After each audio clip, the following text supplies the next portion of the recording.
My husband banned me from returning to my own house for Christmas. He told me his boss needed our home for a highly confidential meeting and casually ordered me to spend the holidays alone in a hotel.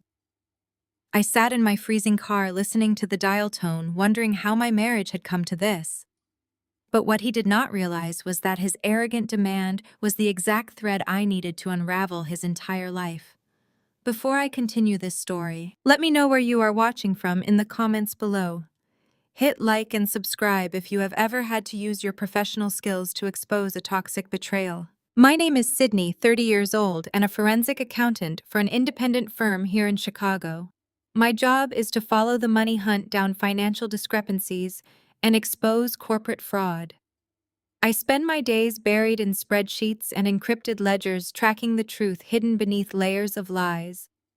It is exhausting, meticulous work, but I love the certainty of numbers. Numbers do not lie. People, on the other hand, lie all the time. It was the afternoon of December 23rd. The wind howling off Lake Michigan was brutal, whipping snow across the massive gray expanse of the O'Hare Airport parking lot. I was sitting behind the wheel of my car, shivering in my wool coat, waiting for the heater to kick in. I had just landed from a grueling 5-day audit trip in Denver. My eyes burned from lack of sleep and my back ached from hours cramped in a tiny airplane seat. All I wanted was a hot shower, a warm meal, and the comfort of my own bed. I pulled out my phone to call my husband Bradley. He was 33 and the golden boy investment director at Thorn Capital, one of the most aggressive private equity firms in the city. When we first met, his ambition was intoxicating. But over the 3 years we had been married, that ambition had morphed into a toxic narcissism that slowly poisoned our relationship. He treated my career like a quaint hobby. To him, my job was just boring math, while he was out closing million-dollar deals and dining with the corporate elite. He constantly belittled my income and my practical lifestyle. I had spent the last year walking on eggshells trying to be the supportive wife he demanded, convincing myself that his high-pressure job was the reason for his cruel remarks. I had compromised so much of myself to keep the peace in our home. I had swallowed my pride when he mocked my promotions, and I had stayed silent when he bragged to his friends about carrying the financial weight of our marriage, even though we split all our bills right down the middle. I dialed his number, watching the thick snow pile up on my windshield. He answered on the fourth ring, his voice sharp and impatient, as background noise echoed behind him. I told him I had just made it to my car and was finally heading home. I asked if he wanted me to pick up dinner on the way. His response was a bucket of ice water over my already freezing body. "You cannot come home for Christmas," he said, his tone entirely casual, as if he were simply canceling a lunch reservation. "Richard and his wife need the house." I blinked, certain the poor cell reception had mangled his words. Richard Thorne was his boss, the untouchable CEO of Thorne Capital. I asked Bradley to repeat what he had just said. "They need a secure off-the-books location for a highly confidential merger meeting over the holiday," Bradley explained, letting out an annoyed sigh that meant I was testing his limited patience. "Our house is perfect. It is in the quiet suburbs, completely away from the downtown press. I already told them they could have it for the next 3 days. Go book a hotel downtown." I gripped the steering wheel so hard my knuckles turned white. I reminded him that tomorrow was Christmas Eve. I had been traveling all week, living out of a suitcase. All my winter clothes, my holiday gifts, my entire life was at that house. I told him he could not just kick me out of my own home on a whim so his boss could hold a secret corporate retreat. Bradley let out a harsh, condescending laugh. "Please, Sydney, do not be so dramatic. This is exactly why you will never understand high-level business. You are just a bean counter. This merger is worth hundreds of millions of dollars. My bonus from this deal alone will be more than you make in a decade of staring at your boring little spreadsheets." I raised my voice, the exhaustion fueling my anger. I reminded him that the house legally belonged to me. I had bought that property 2 years before we even met, saving every penny to afford the down payment. It was my sanctuary, not a corporate playground for his arrogant boss. His voice turned cold and hard, a tone he used whenever he wanted to shut me down completely. "I am making major career moves here, Sydney. If you ruin this for me because you want to throw a childish tantrum over some holiday sentimentality, we are going to have a very serious problem. Stay at a hotel. I will call you after the holiday. Do not come back to the house. The line went dead. I sat in the freezing car clutching my phone as the harsh reality of his words sank in. The dial tone buzzed relentlessly in my ear, a stark reminder of the isolation he constantly forced upon me. I lowered the phone, staring out at the relentless blizzard. My marriage was definitively over. I did not scream or let out a sob of defeat. In the frigid isolation of my car, my professional training took over, overriding the shock of a failing marriage. Forensic accounting trains you to strip away emotional noise and look at raw data. When people lie, they leave a trail. When they are desperate to hide that trail, they go on the offensive. Bradley's vicious tone was a calculated diversion tactic. He needed me to feel too insecure to challenge his authority. But he had fundamentally underestimated the woman he married. I reached into the back seat, my fingers aching from the plummeting temperatures, and grabbed my work laptop. I propped the cold metal device against the steering wheel, ignoring the low battery warning. I only needed a few minutes to confirm my suspicions. As the screen flared to life, illuminating the dark interior with a harsh blue glow, I mentally traced the layout of my home. 6 months earlier, a string of burglaries had devastated our quiet suburban neighborhood. Terrified, I had begged Bradley to let us upgrade our basic door alarm to an interior surveillance system. He had flatly refused, aggressively claiming that interior cameras were a gross violation of his personal privacy. So I approached the problem the way I approach a hidden ledger. I solved it myself quietly and without his knowledge. While Bradley was away on a golf trip, I hired an independent security contractor. We seamlessly installed 4 micro cameras into the architecture of the house.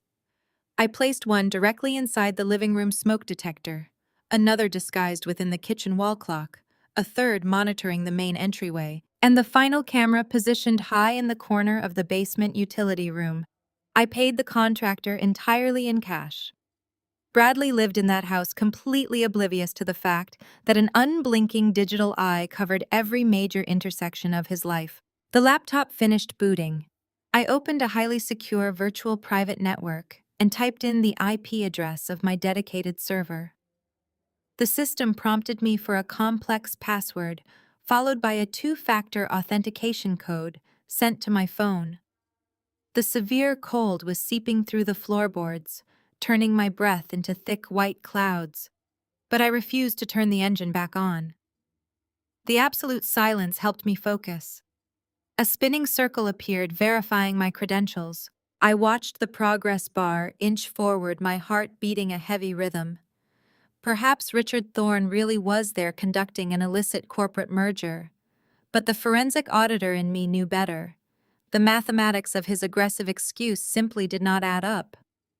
Why the absolute ban on my presence? The progress bar hit 100%. The screen divided smoothly into a crisp grid displaying 4 separate camera feeds. I leaned forward, my eyes darting rapidly across the intimate spaces of my home. The kitchen was empty. The basement utility room was pitch dark. The living room was perfectly tidy, exactly as I had arranged it 5 days ago. I focused my attention on the front entryway feed. The digital timestamp in the bottom right corner ticked forward with mechanical precision. It was exactly 4:30 in the afternoon. Suddenly, the motion sensor trigger flashed a bright warning red on the screen. The heavy oak front door swung open. Bradley stood in the doorway. He was not wearing the stiff, formal business suit he strictly reserved for high-level meetings. Instead, he wore a casual cashmere sweater and dark designer jeans, looking entirely too relaxed for a high-stakes corporate summit. I held my breath, waiting to see the intimidating figure of Richard Thorne and his elegant older wife step out of the bitter winter cold. The figure who stepped over my threshold was definitely not Richard, and she was certainly not his wife. It was Vanessa. I recognized her instantly from company holiday parties.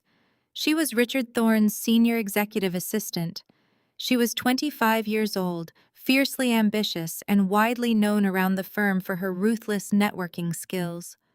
She stepped into my foyer laughing as she shook snow from her sleek winter coat. There were no heavy briefcases. There were no stacks of corporate files. There was absolutely no sign of a confidential merger meeting. I watched through the objective lens of the camera as Bradley closed the door behind her. He did not offer to take her coat with the polite distance of a professional colleague. Instead, his hands moved to her waist, pulling her flush against his chest. Vanessa dropped her handbag onto my entryway table. She turned to face my husband, smiling up at him with pure intimacy. Bradley pulled her closer, burying his hands in her hair right there. Standing on the rug I had bought for our first anniversary, they engaged in a passionate kiss. It was not a hesitant secret mistake or a sudden lapse in judgment. It was the hungry embrace of two people who had done this 100 times before. They stumbled backward, moving directly into the center of my living room, completely entangled. The cold inside my car suddenly felt absolute, settling deep into the marrow of my bones. The lie was exposed, laid bare, and undeniable on my glowing screen. Bradley had not banned me from my home to facilitate a critical corporate meeting. He had exiled me to turn my sanctuary into a playground for his sordid affair. The extensive gaslighting, the casual cruelty, the arrogant dismissal of my feelings and my career. It all made perfect sense now. I sat alone in the desolate airport parking lot, watching my husband spin his young mistress around my living room. I did not shed a single tear. I just watched, memorizing every detail, letting the stark reality of his betrayal harden my resolve into solid steel. I was about to reach for my phone to call my brother-in-law, Jamal, when a sudden burst of frantic movement on a completely different camera feed caught my attention. I dragged my cursor away from the main living room feed, where my husband was still deeply entangled with his mistress. My hand was remarkably steady as I clicked on the lower right quadrant of the security grid, expanding the video feed from the basement utility room to fill my entire laptop screen.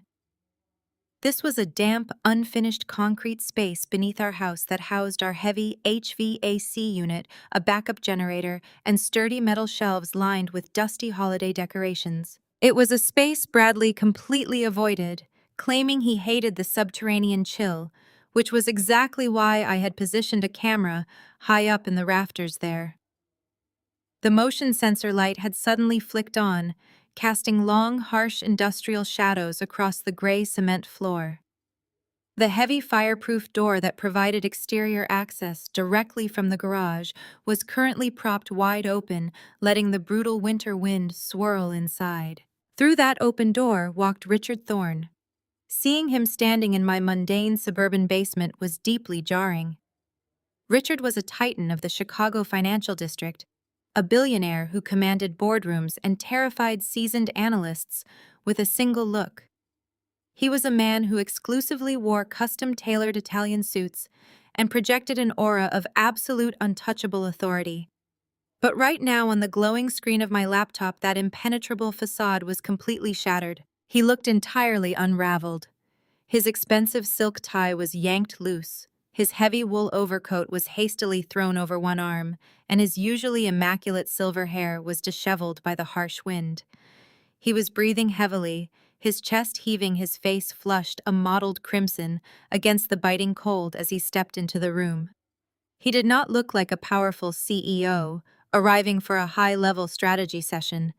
He looked exactly like a desperate man running from a burning building, constantly glancing over his shoulder into the dark garage. Moments later, Bradley scrambled down the wooden stairs from the main floor. His casual cashmere sweater was slightly rumpled from his romantic encounter upstairs, but his face mirrored Richard's sheer, unadulterated panic.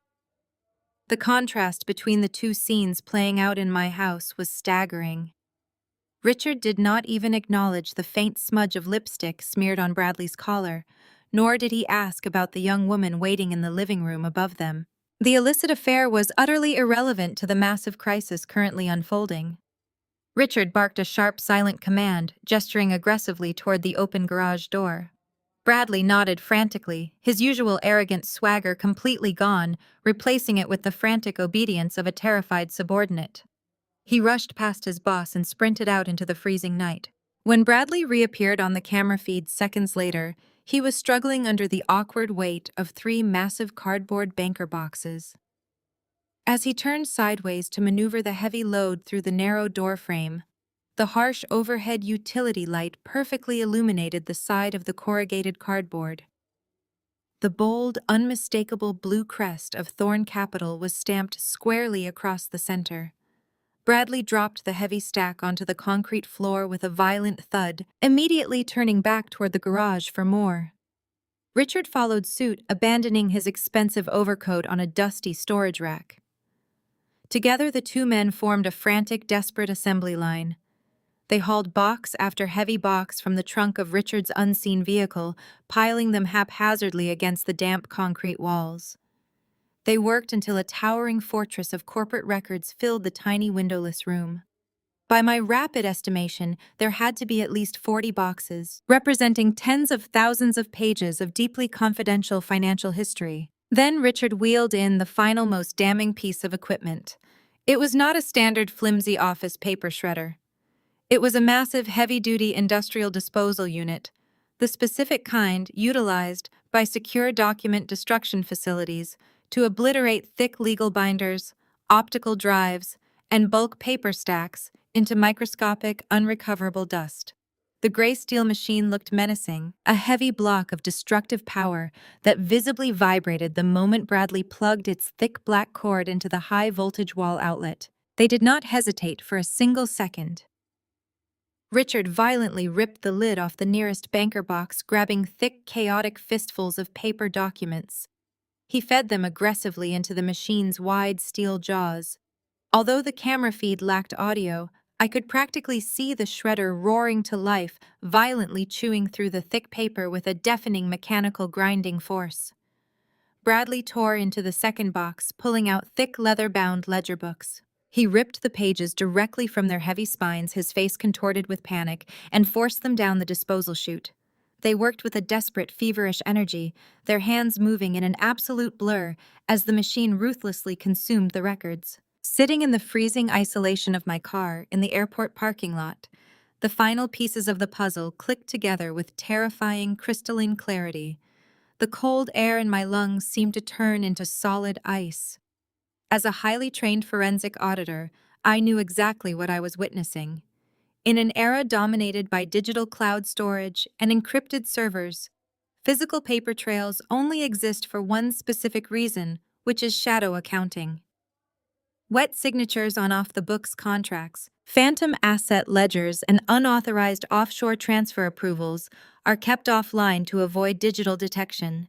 You do not haul 40 boxes of physical, highly classified files to a quiet suburban basement in the middle of the night on Christmas Eve, unless those papers hold the undeniable power to send you directly to federal prison. The sheer volume of paper indicated years of systemic fraud. Every second that industrial shredder chewed through those documents, a piece of irrefutable evidence vanished forever into a pile of worthless dust. They were erasing their tracks, burning the map that would lead authorities to their illicit activities. My husband, the man I had trusted with my life and my future, was a willing accomplice in a massive federal crime, eagerly destroying the very fabric of his professional industry to save his own skin. This was not a private tryst or a simple betrayal of our marriage vows. This was the frantic, chaotic destruction of hard evidence.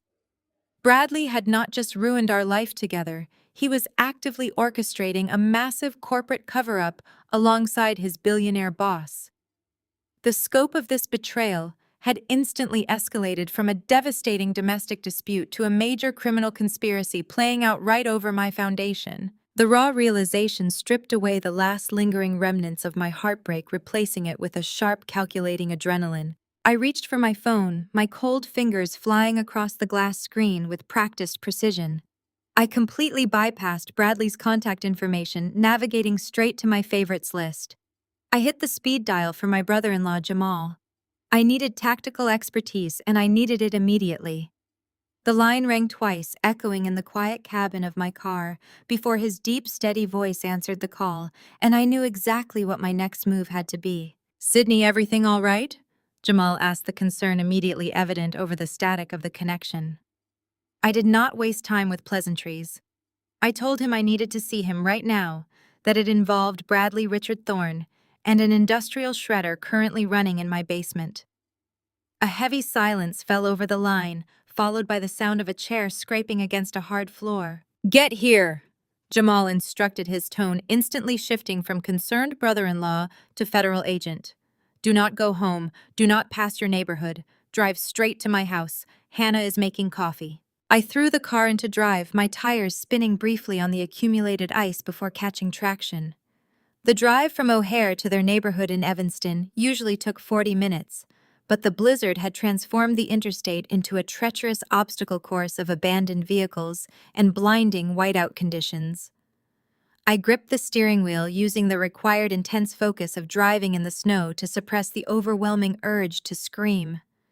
The heat finally blasted through the vents, thawing my numb fingers, but the cold realization of Bradley's complete betrayal kept my core frozen. He was not just leaving me, he was making me an unwitting accessory to a corporate crime. He was using our marital home, a property under my name, to destroy evidence. If the authorities raided the house tomorrow, my name was on the deed. My signature was on the utility bills powering that shredder. The sheer audacity of his plan was staggering. I pulled into Hannah and Jamal's driveway, sliding slightly on the unplowed concrete. Their porch light cut through the falling snow like a lighthouse beacon. Before I could even raise my fist to knock, the front door swung open. Hannah stood there, wrapped in a thick cardigan, her sharp producer eyes immediately scanning me for physical injuries. She pulled me into the warmth of the entryway, her embrace fiercely protective. Hannah was 32, a senior news producer for a major Chicago network, and possessed a mind that processed information at lightning speed. "You are freezing," she stated, locking the heavy deadbolt behind me. "Jamal is in the kitchen. We have the secured laptop booted up. Tell me you are safe." I assured her I was physically fine, stripping off my snow-covered coat and following the scent of dark roast coffee. Their kitchen was a stark contrast to my dark, freezing car. It was brightly lit, warm, and smelled of cinnamon and domestic safety. Jamal stood leaning against the granite island, nursing a mug. At 34, he was a physically imposing man, a Black American with a sharp, analytical mind that had propelled him through the ranks of the Federal Bureau of Investigation. He specialized exclusively in white-collar crime, dismantling corporate fraud rings with methodical precision. I did not sit down. The adrenaline surging through my veins demanded movement. I paced the length of the kitchen island, pulling out my phone and sliding it across the polished granite toward Jamal. I told them everything, omitting zero details. I laid out the timeline, starting from Bradley's phone call banning me from the house, moving to the discovery of Vanessa in the living room, and ending with the explosive revelation in the basement. I watched Jamal's face as he listened. His posture shifted, the relaxed stance vanishing entirely, replaced by absolute rigid attention. "Show me the feed," Jamal demanded, sliding his secured government-issued laptop toward me. I quickly authenticated my credentials and pulled up the hidden camera network. We clustered around the glowing screen, watching the silent, frantic destruction happening miles away. Richard and Bradley were still feeding thick stacks of paper into the machine. The mountain of banker boxes had barely diminished, indicating the sheer volume of documents they had to destroy. Jamal let out a sharp breath, running a hand over his close-cropped hair. "We have been circling Thorne Capital for 18 months. He revealed, his voice low and tight with controlled urgency. "The Bureau suspects Richard Thorne is running a massive $500 million Ponzi scheme. It is a highly sophisticated shell game, moving phantom assets between offshore accounts to cover aggressive domestic losses." Hannah leaned in, her journalistic instincts kicking into high gear. She asked why the Bureau had not simply raided their corporate headquarters if they knew the fraud was that extensive. "Because Thorne is smart," Jamal explained, his eyes fixed on the shredder chewing through another ledger. "He keeps the digital servers completely clean. He pays top-tier cybersecurity firms to sanitize the network daily. We knew there had to be a set of physical shadow ledgers, hard copies where the actual math was recorded. But we could not secure a warrant without knowing the exact location of those ledgers. We had agents tracking Thorne's movements, but he dropped off the grid 3 hours ago. We thought he was heading to a private jet at Midway." He was not going to the airport. I stated the final piece of the puzzle sliding perfectly into place. He was going to the one place the feds would never think to look, the private, unassuming suburban home of his investment director. I looked at the screen, watching Bradley blindly follow Richard's frantic orders. He was tossing files into the shredder without even glancing at the contents. The realization hit me with the force of a physical blow. The missing evidence that could bring down a $500 million financial empire was sitting in my basement, and it was being turned into confetti. Jamal began pacing his mind, calculating the legal and tactical logistics. If we move now, we risk them destroying the most crucial documents before a tactical team can breach the reinforced doors. They have a 30-minute head start, and that industrial shredder can process thousands of pages an hour. We lack the physical ledgers, Sydney. Without them, Thorne's attorneys will argue that any digital fragments we find are simply administrative errors. We need those boxes intact. They are not just destroying corporate records, Hannah added, pointing at the screen. Bradley is destroying your life, Sydney. He is using your property to commit a federal crime. If a raid happens later and they find the remnants of a destroyed Ponzi scheme, your name is tied to the location. I felt the truth of her words settle heavily in my chest. My husband had not only betrayed our marriage, he had positioned me as a potential scapegoat for his illegal activities. He had banked on my submissive obedience, assuming I would quietly retreat to a hotel and remain entirely oblivious to the destruction happening in my own home. He had severely underestimated the woman he married. Jamal, I said, my voice cutting through the tense atmosphere of the kitchen. I built the financial tracking models they use at Thorne Capital. I know exactly how Bradley encrypts his personal hard drives. If the physical ledgers are being destroyed, we need the digital backups. And I guarantee you Bradley is arrogant enough to keep a shadow copy for himself. The kitchen fell dead silent.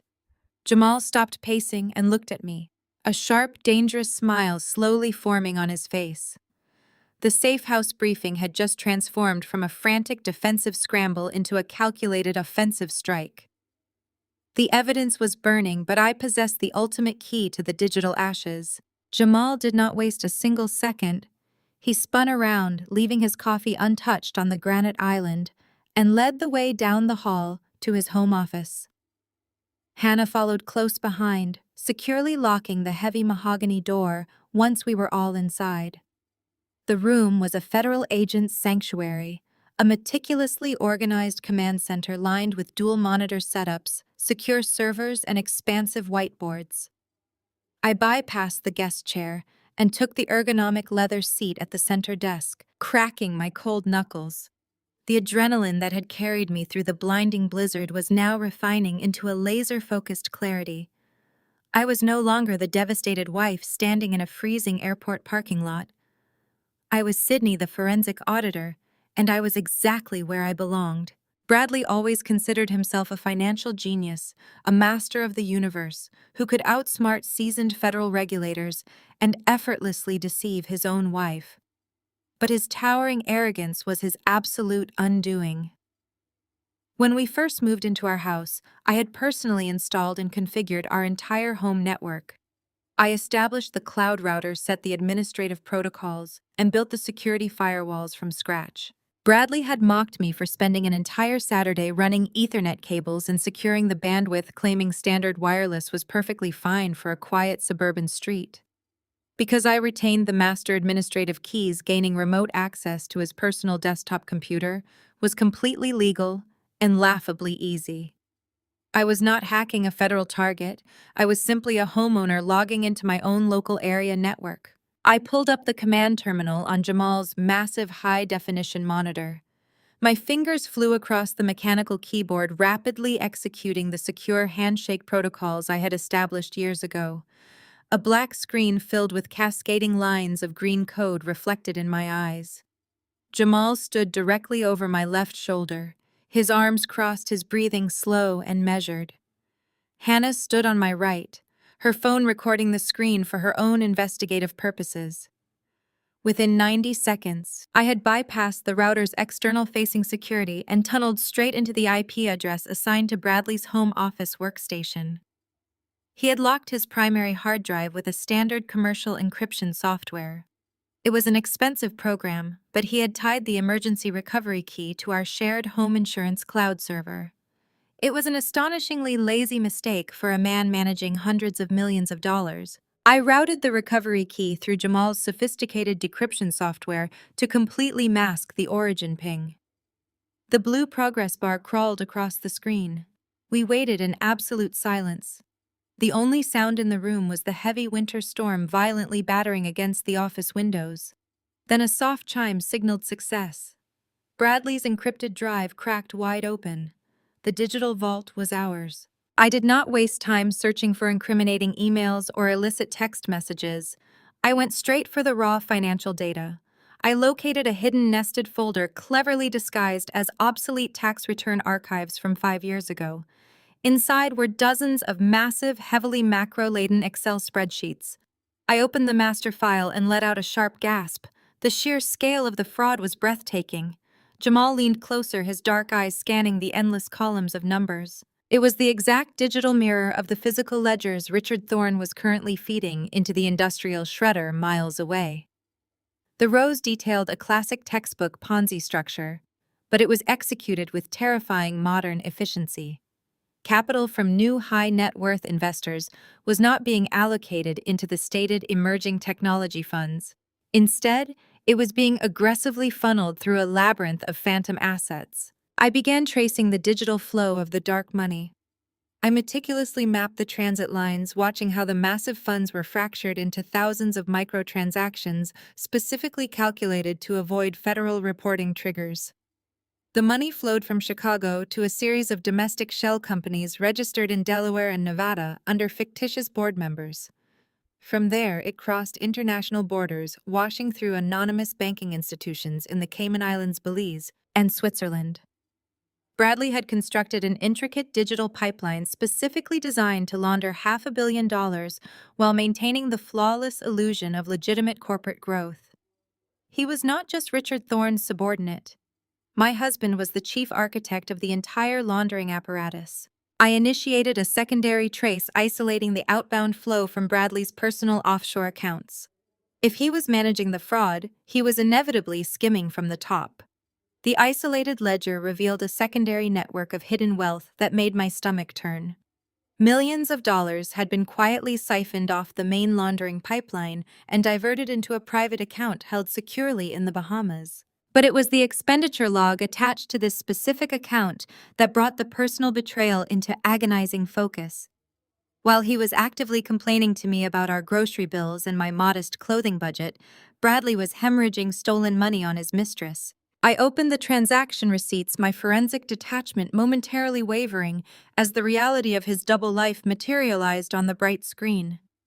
There were massive wire transfers for a luxury high-rise condominium leased under Vanessa's name in the prestigious Gold Coast neighborhood. There were astronomical charges at elite jewelers for diamond tennis bracelets, heavy emerald earrings, and a custom-engraved platinum watch. I found receipts for first-class flights to Paris and Milan, booked for dates when he had explicitly told me he was attending grueling venture capital conferences in dull corporate parks. He had purchased her a $90,000 imported sports car, registering it through a holding company to obscure the true ownership. Every purchase, every luxury vacation, every piece of jewelry was funded entirely by stolen money. He was buying a lavish fantasy life with Vanessa, using the stolen life savings of Thorne Capital's elderly clients. Jamal placed a heavy, comforting hand on my shoulder, breaking the tense silence in the room.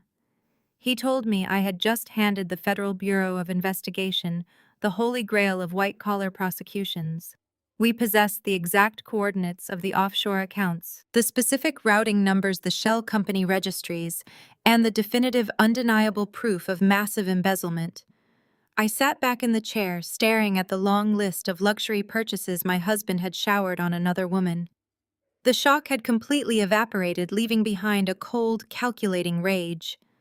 I reached for the mouse, ready to compile the final evidence package, when a specific document in the offshore directory caught my attention. It was a standard Adobe Acrobat document buried inside a subfolder labeled with a generic string of alphanumeric characters. But what drew my eye was the date-modified timestamp. It had been created just 48 hours ago. I double-clicked the icon and the file instantly populated the center of the large monitor. The bold black text at the top of the page read, "Promissory Note and Security Agreement." My eyes darted down to the property description, and a sudden, sharp ringing filled my ears. It was the exact legal description, parcel number, and address of my house. The sanctuary I had painstakingly saved for and purchased entirely on my own, long before Bradley had ever entered my life. I scrolled down rapidly, my heart hammering a frantic rhythm against my ribs. There, listed in the principal loan amount box, was a staggering figure of $400,000. It was a second mortgage executed against the total equity of my property. I navigated to the final page of the document, the signature block. The digital scan showed a blue ink signature resting perfectly on the borrower line. It was my name, Sydney, spelled out in cursive, capturing the exact slant of my loops and the specific way I crossed my letters. But I had never seen this document in my life. Bradley had flawlessly forged my signature, legally binding me to nearly $500,000 in new unauthorized debt. Jamal leaned closer, his large frame tense, his eyes scanning the fraudulent contract. He asked me quietly to follow that specific sum of money. I minimized the PDF and returned to the labyrinth of offshore routing spreadsheets. Using the exact date and loan amount as my anchor points, I executed a targeted query through the digital ledger. It took less than 30 seconds for the algorithm to highlight the matching deposit. The $400,000 had not been routed into our joint checking account or even into Bradley's hidden Bahamian stash. Instead, it had been injected directly into the central failing artery of Thorn Capital's collapsing Ponzi scheme. The sheer malice of his calculations struck me with breathtaking force. The massive fraud ring was clearly hemorrhaging cash, likely facing sudden withdrawal demands from panicked investors.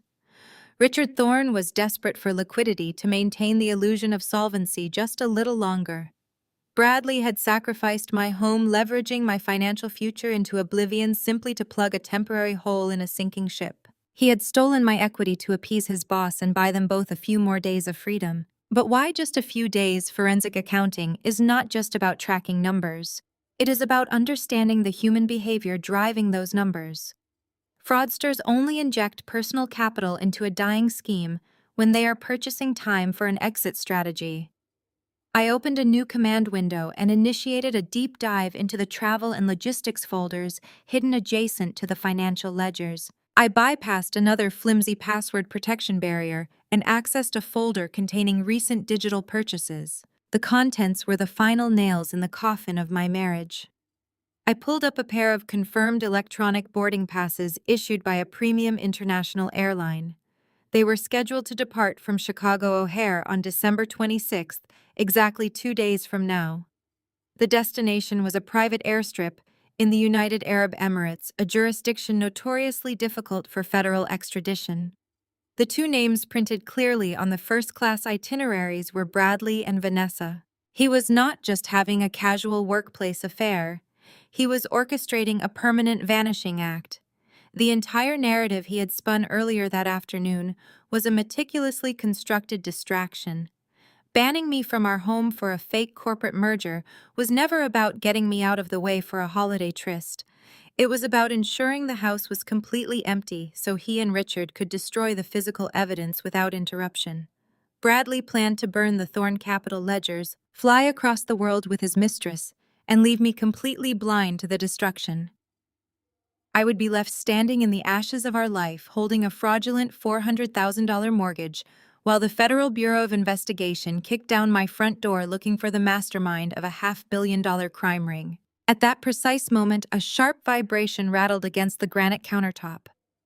My cell phone screen lit up, illuminating the dark kitchen with a harsh glare. A new text message notification hovered on the lock screen. It was from Bradley. I reached over my fingers, brushing against the cold glass, and unlocked the device. The message was brief, dripping with the arrogant condescension I had endured for the last 3 years. "Sorry about Christmas, babe," the text read. "Buy yourself a nice bag. My treat." Immediately following his message, a second notification popped up from our shared credit card application. It was an automated fraud alert, notifying me of a sudden $5,000 transfer credited directly to my personal shopping account. I stared at the glowing pixels, reading the words over and over again.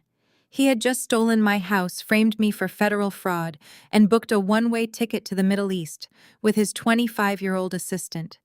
And his parting gesture was throwing $5,000 of stolen laundered money at me to keep me quiet and occupied at a downtown boutique. He honestly believed I was that shallow, that easily manipulated, that utterly blind to his reality. A profound, eerie calm settled over me. The grief that had threatened to suffocate me in the airport parking lot completely vanished, burning away in the white-hot intensity of absolute calculating rage. The tears dried up instantly. I did not feel heartbroken anymore. I felt dangerous. For 3 years, I had walked on eggshells, swallowing my pride, shrinking my own ambition to accommodate his fragile ego. I had allowed him to treat my career as a joke, constantly reminding myself that I loved him. But the man I loved did not exist. He was a phantom, a construct designed to extract maximum value from my life before discarding me. I slowly set the phone down on the granite island and turned to look at Jamal and Hannah. My brother-in-law was already reaching for his federal badge and his encrypted radio, preparing to assemble a tactical strike team. He saw the shift in my eyes and paused, waiting for my assessment. I looked back at the laptop screen, at the sprawling digital empire my husband had built on a foundation of deceit and stolen assets.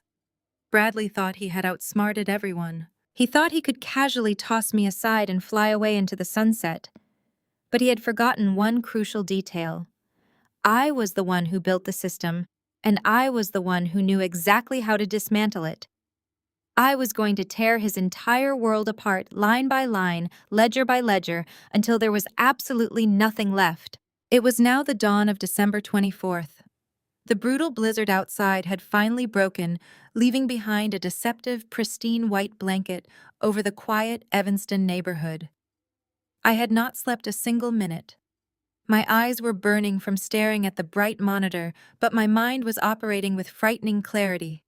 I stared at my cell phone resting on Jamal's granite island. The $5,000 hush money notification still glowed on the lock screen, a glaring reminder of my husband's ultimate betrayal. To execute my strategy, I needed Bradley to feel entirely comfortable in his arrogance. I needed him to believe that his pathetic attempt to buy my silence had worked perfectly. He expected compliance. He expected the obedient, naive wife who always backed down when he raised his voice. I picked up the device, taking a slow, measured breath to steady my pulse. It was time to give him exactly the performance he anticipated. I opened our message thread, staring at his condescending text about buying a bag. I typed out a response, carefully curating every single word to project absolute submission. I told him I was so sorry about yesterday, fighting the intense urge to hurl the phone against the wall as my thumbs tapped the glass. I wrote that he was completely right and I was simply overreacting because of the severe travel exhaustion and being overly sentimental about the holidays. I added that I understood how important this confidential corporate merger was for his career trajectory and for our future together.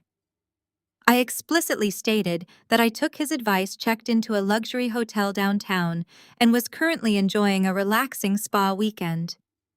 I ended the message by telling him to enjoy his success and that I would see him after Christmas. I read the message twice before hitting send. It was the perfect blend of contrition and utter ignorance. It painted the exact picture of the shallow, easily distracted woman he believed me to be. We did not have to wait long. Less than 3 minutes later, 3 dancing dots appeared at the bottom of the screen. Bradley was replying. His message told me he was glad I came to my senses, ordering me to enjoy the massages and take some time to relax. He promised we would talk next week. I slid the phone back across the counter toward Jamal. A cold satisfaction rippled through my chest. The pacification tactic was a complete success. The bait was taken and the hook was set deep. Bradley's guard was now entirely lowered. He was completely convinced that his domestic problem was handled. He would spend the next 48 hours fully focused on destroying the Thorn capital ledgers and finalizing his escape to the United Arab Emirates, with Vanessa entirely oblivious to the digital trap we were currently building around him. With Bradley successfully neutralized, the real work began. Jamal immediately shifted gears from supportive brother-in-law to a highly focused federal agent. He pulled out a secure encrypted mobile terminal from his tactical bag and slammed it onto the kitchen island next to my laptop. The Federal Bureau of Investigation had been stalled on the Thorn Capital Ponzi scheme because they severely lacked probable cause to execute a physical raid. They needed eyes inside that house to prove the destruction of evidence, but securing a federal wiretap or surveillance warrant on a private suburban residence usually required weeks of exhaustive judicial oversight. We did not have weeks. We barely had 48 hours before Bradley and Richard vanished overseas.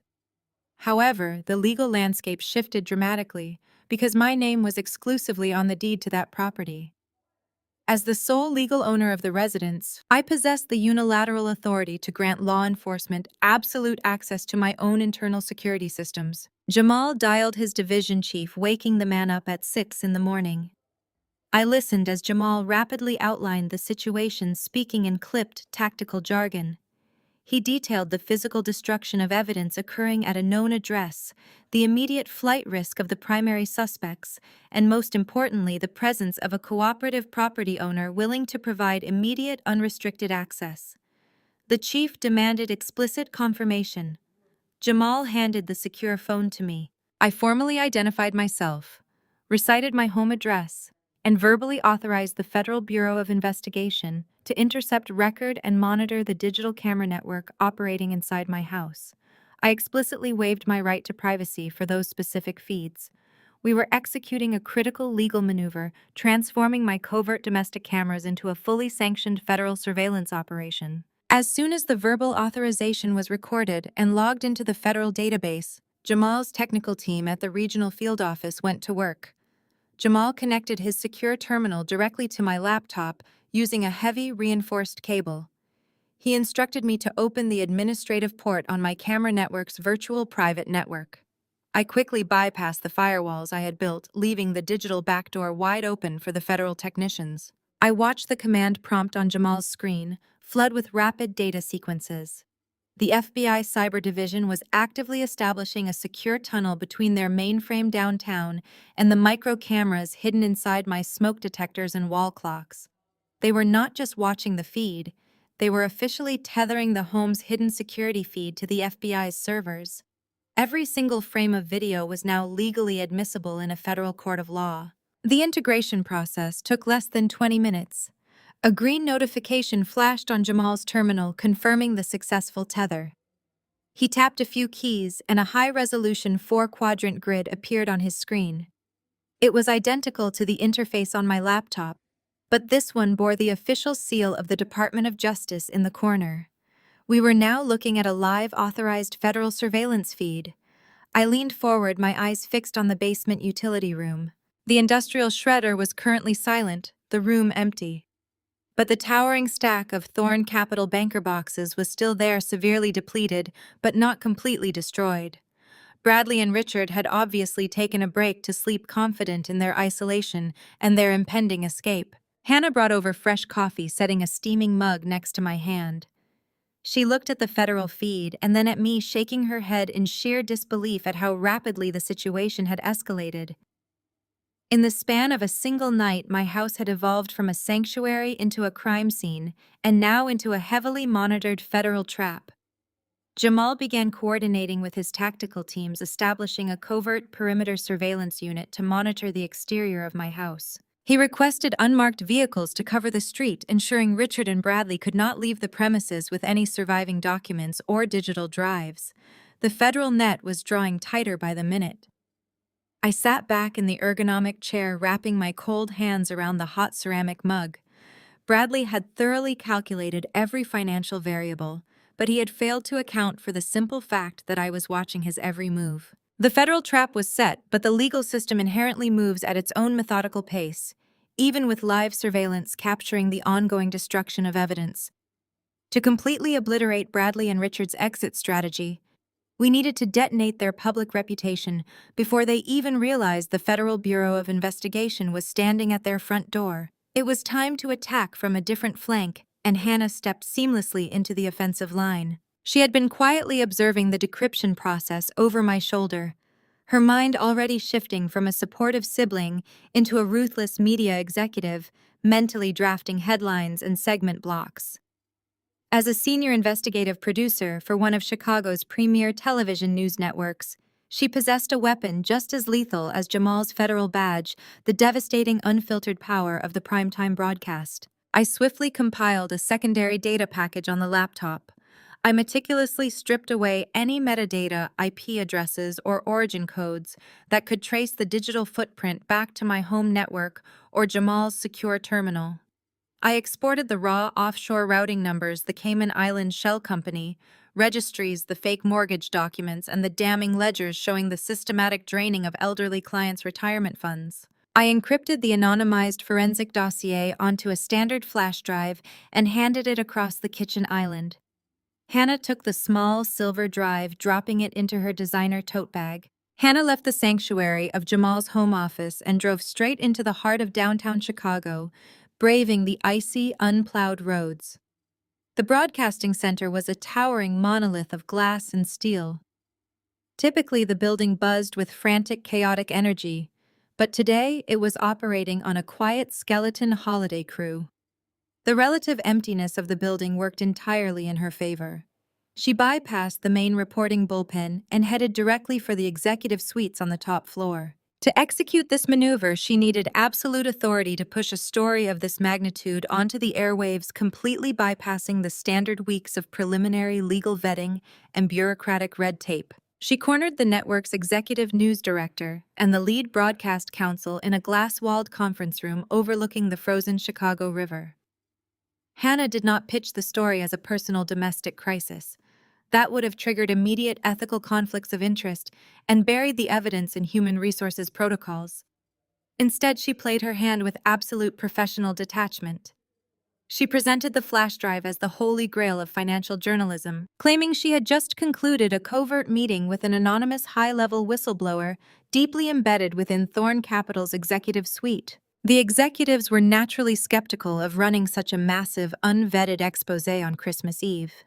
The legal counsel immediately raised severe concerns about defamation libel suits and corporate retaliation from Richard Thorne's notoriously aggressive defense lawyers. Hannah did not argue. She simply plugged the drive into the conference room monitor and let my decrypted forensic data speak for itself. She showed them the irrefutable proof, the hidden transaction pathways, the fraudulent shell corporations, and the staggering scale of the embezzlement. She framed it as a verified bulletproof leak that would undoubtedly win the network a Pulitzer if they acted immediately before a rival station broke the embargo. The sheer magnitude of the theft targeting local Chicago pensioners to fund offshore luxury real estate and illicit affairs was an irresistible journalistic goldmine. Hannah warned the executives that her anonymous whistleblower had indicated the perpetrators were currently attempting to destroy physical evidence and flee the country within 48 hours. If the network hesitated, the criminals would vanish and the story of the decade would evaporate into thin air. The promise of an exclusive real-time takedown overrode the standard cautionary protocols. The news director gave the green light, granting Hannah unprecedented, unilateral control over the evening's programming. Hannah immediately seized command of the newsroom. She isolated a trusted team of associate producers and graphic designers in a secure editing bay, strictly forbidding any external communication or internet access to prevent early leaks. They worked under a blanket of absolute secrecy, rapidly cutting together a blistering 10-minute investigative feature. Hannah personally scripted the anchor's teleprompter copy, ensuring the complex financial jargon of offshore laundering was translated into a devastatingly clear, emotional narrative of corporate betrayal and stolen life savings. In the editing suite, the production team scrambled to build the visual assets. Hannah directed them to create sharp, aggressive on-screen graphics, tracing the dark money pipeline from the Chicago suburbs directly to the Bahamas. They mocked up side-by-side comparisons showing the modest retirement portfolios of Thorn Capital's elderly clients juxtaposed with the astronomical luxury expenditures Bradley had documented. It was a visceral, undeniable visual prosecution, meticulously constructed to evoke maximum public outrage. While coordinating the fast-paced broadcast production, Hannah kept a secure text line open to Jamal. The media strike had to be flawlessly synchronized with the FBI's tactical movements. If the broadcast aired too early, Bradley and Richard might see it on their phones and attempt an immediate panicked escape before the federal perimeter was fully established. If it aired too late, the shock value would be lost to the standard press release of a federal raid. They agreed on a precise, coordinated detonation time.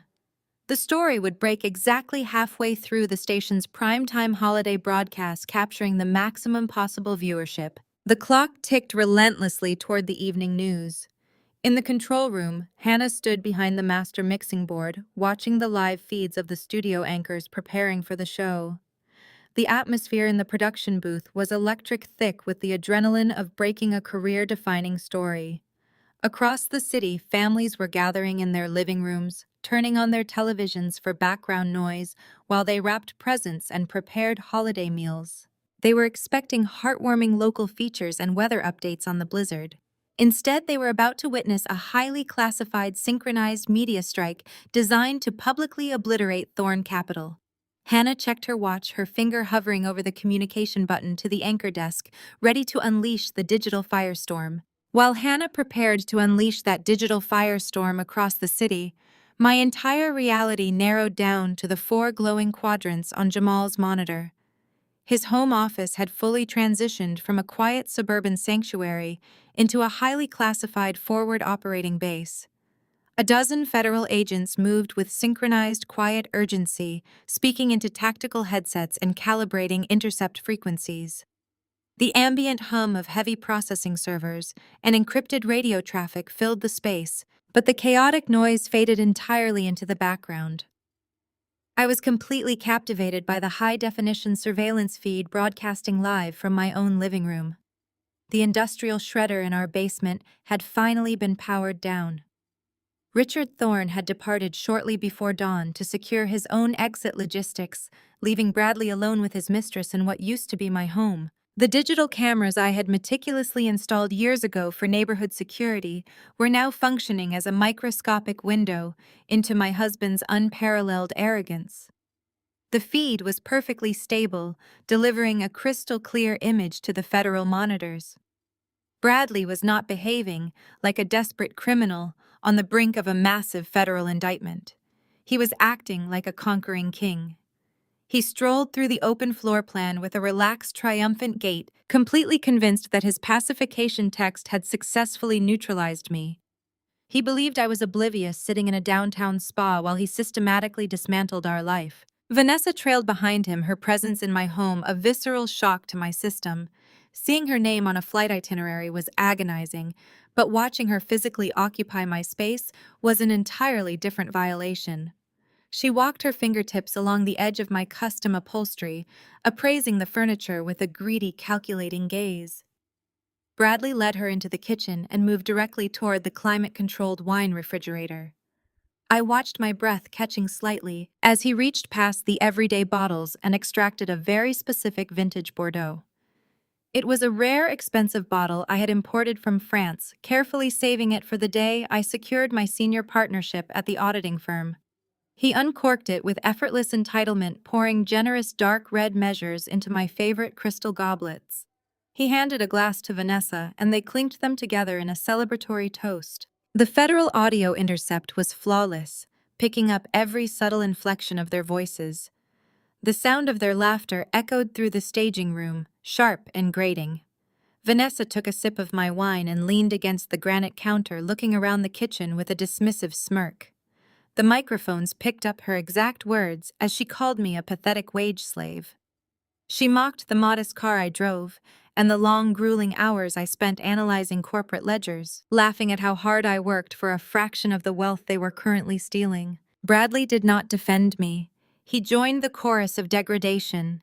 He chuckled, taking a slow sip of the Bordeaux, and agreed completely with her assessment. He bragged about how incredibly easy it had been to keep me in the dark for 3 years. He mocked my dedication to my career, framing my ambition as a convenient distraction that allowed him to operate his massive global laundering network right under my nose. He told Vanessa that I was too busy climbing a meaningless corporate ladder to realize he had leveraged the very roof over my head.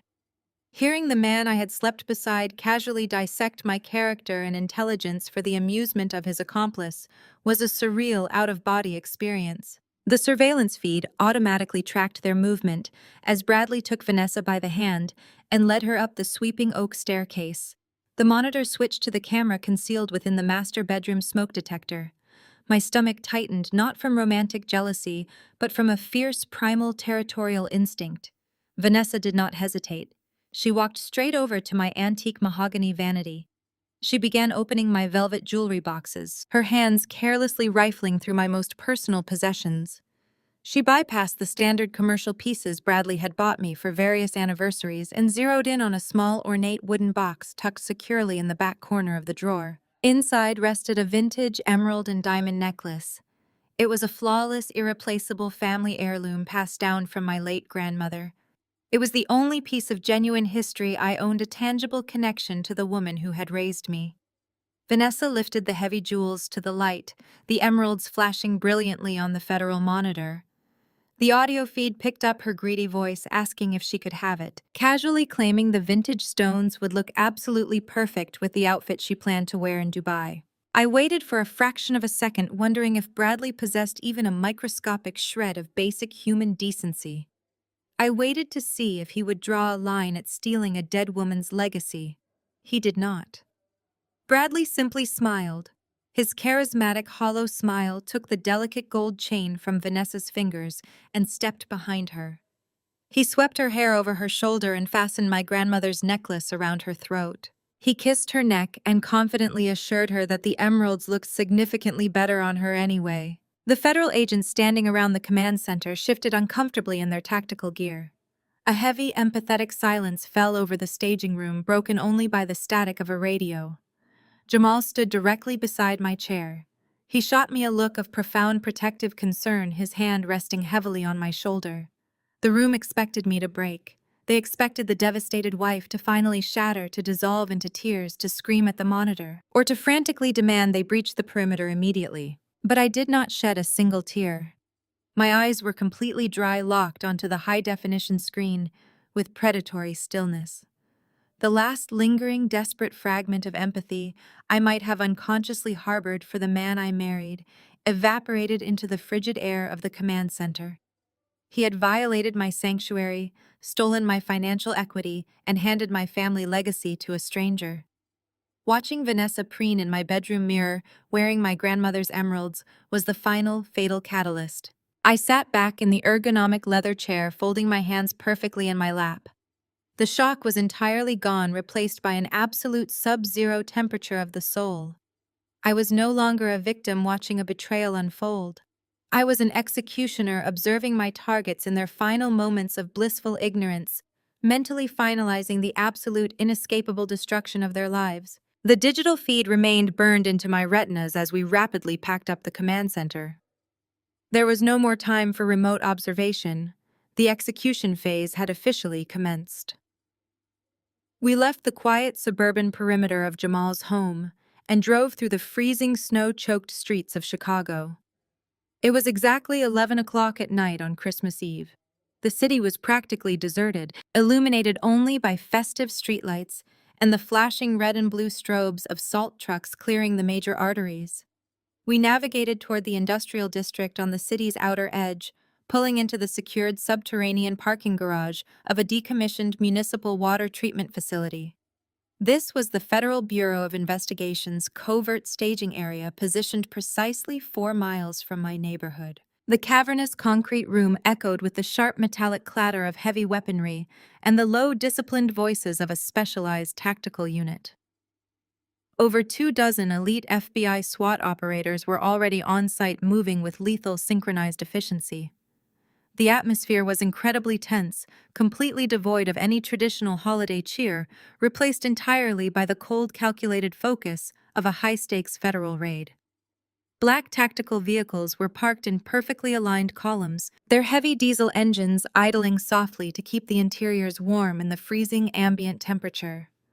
Mobile command monitors were mounted on folding tables across the concrete floor, displaying synchronized GPS tracking data and live aerial satellite feeds of my property. Jamal seamlessly transitioned from the comforting brother-in-law into his true element as a federal strike commander. He stripped off his heavy winter coat and began strapping into his tactical gear. I watched from the periphery as he secured his thick Kevlar vest, the bold yellow lettering stark against the heavy black fabric. He locked a sidearm into his drop leg holster, checked the action on his primary tactical rifle, and adjusted the encrypted communication earpiece securely around his neck.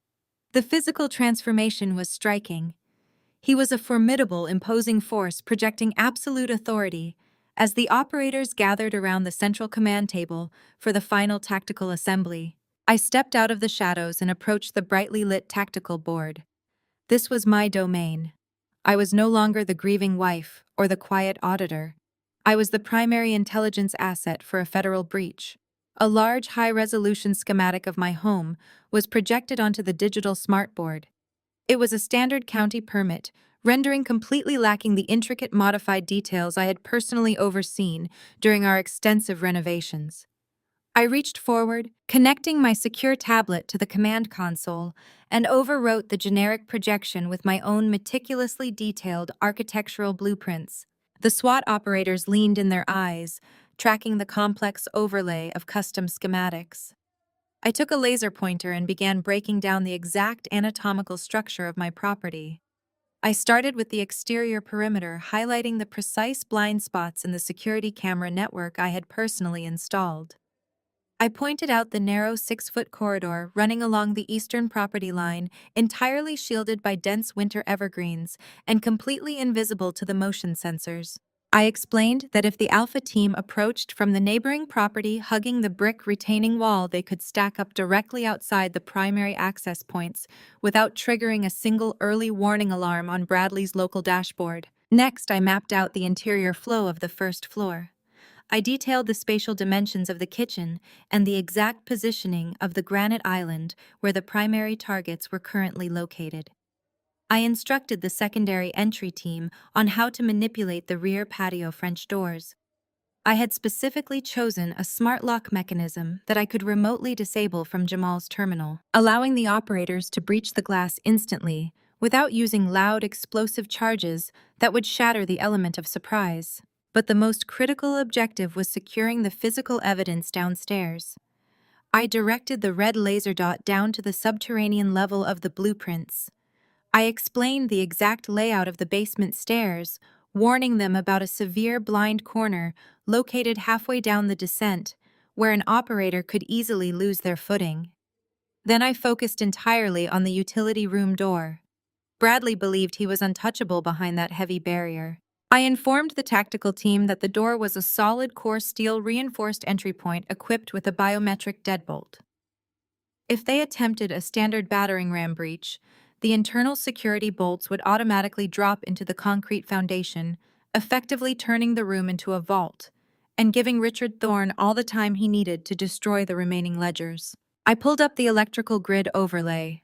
I showed the strike team the exact junction box located on the exterior western wall of the house.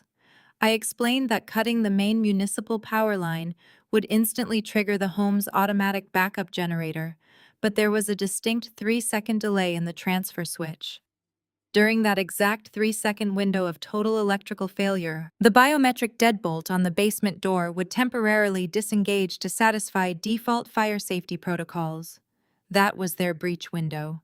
They had exactly 3 seconds to kick the door off its hinges before the generator kicked in and locked the room down permanently. Finally, I pinpointed the exact spatial coordinates of the industrial shredders inside the utility room. I drew a direct path from the doorframe to the heavy machinery. The shredders were high capacity, capable of chewing through entire banker boxes in minutes. The operators had to cross 12 feet of concrete floor the instant the door breached. They needed to physically separate Richard Thorne from the feed slot before a single additional sheet of paper could be destroyed. The synchronization had to be absolutely flawless. A single misstep, a microsecond of hesitation, and the entire prosecution would go up in smoke. The SWAT team leader, a seasoned veteran with graying temples, looked at me with profound professional respect. He nodded firmly, signaling his complete comprehension of the tactical parameters. Jamal adjusted his Kevlar vest one final time and picked up his radio, officially terminating the briefing. The blueprint for absolute destruction had been perfectly laid out.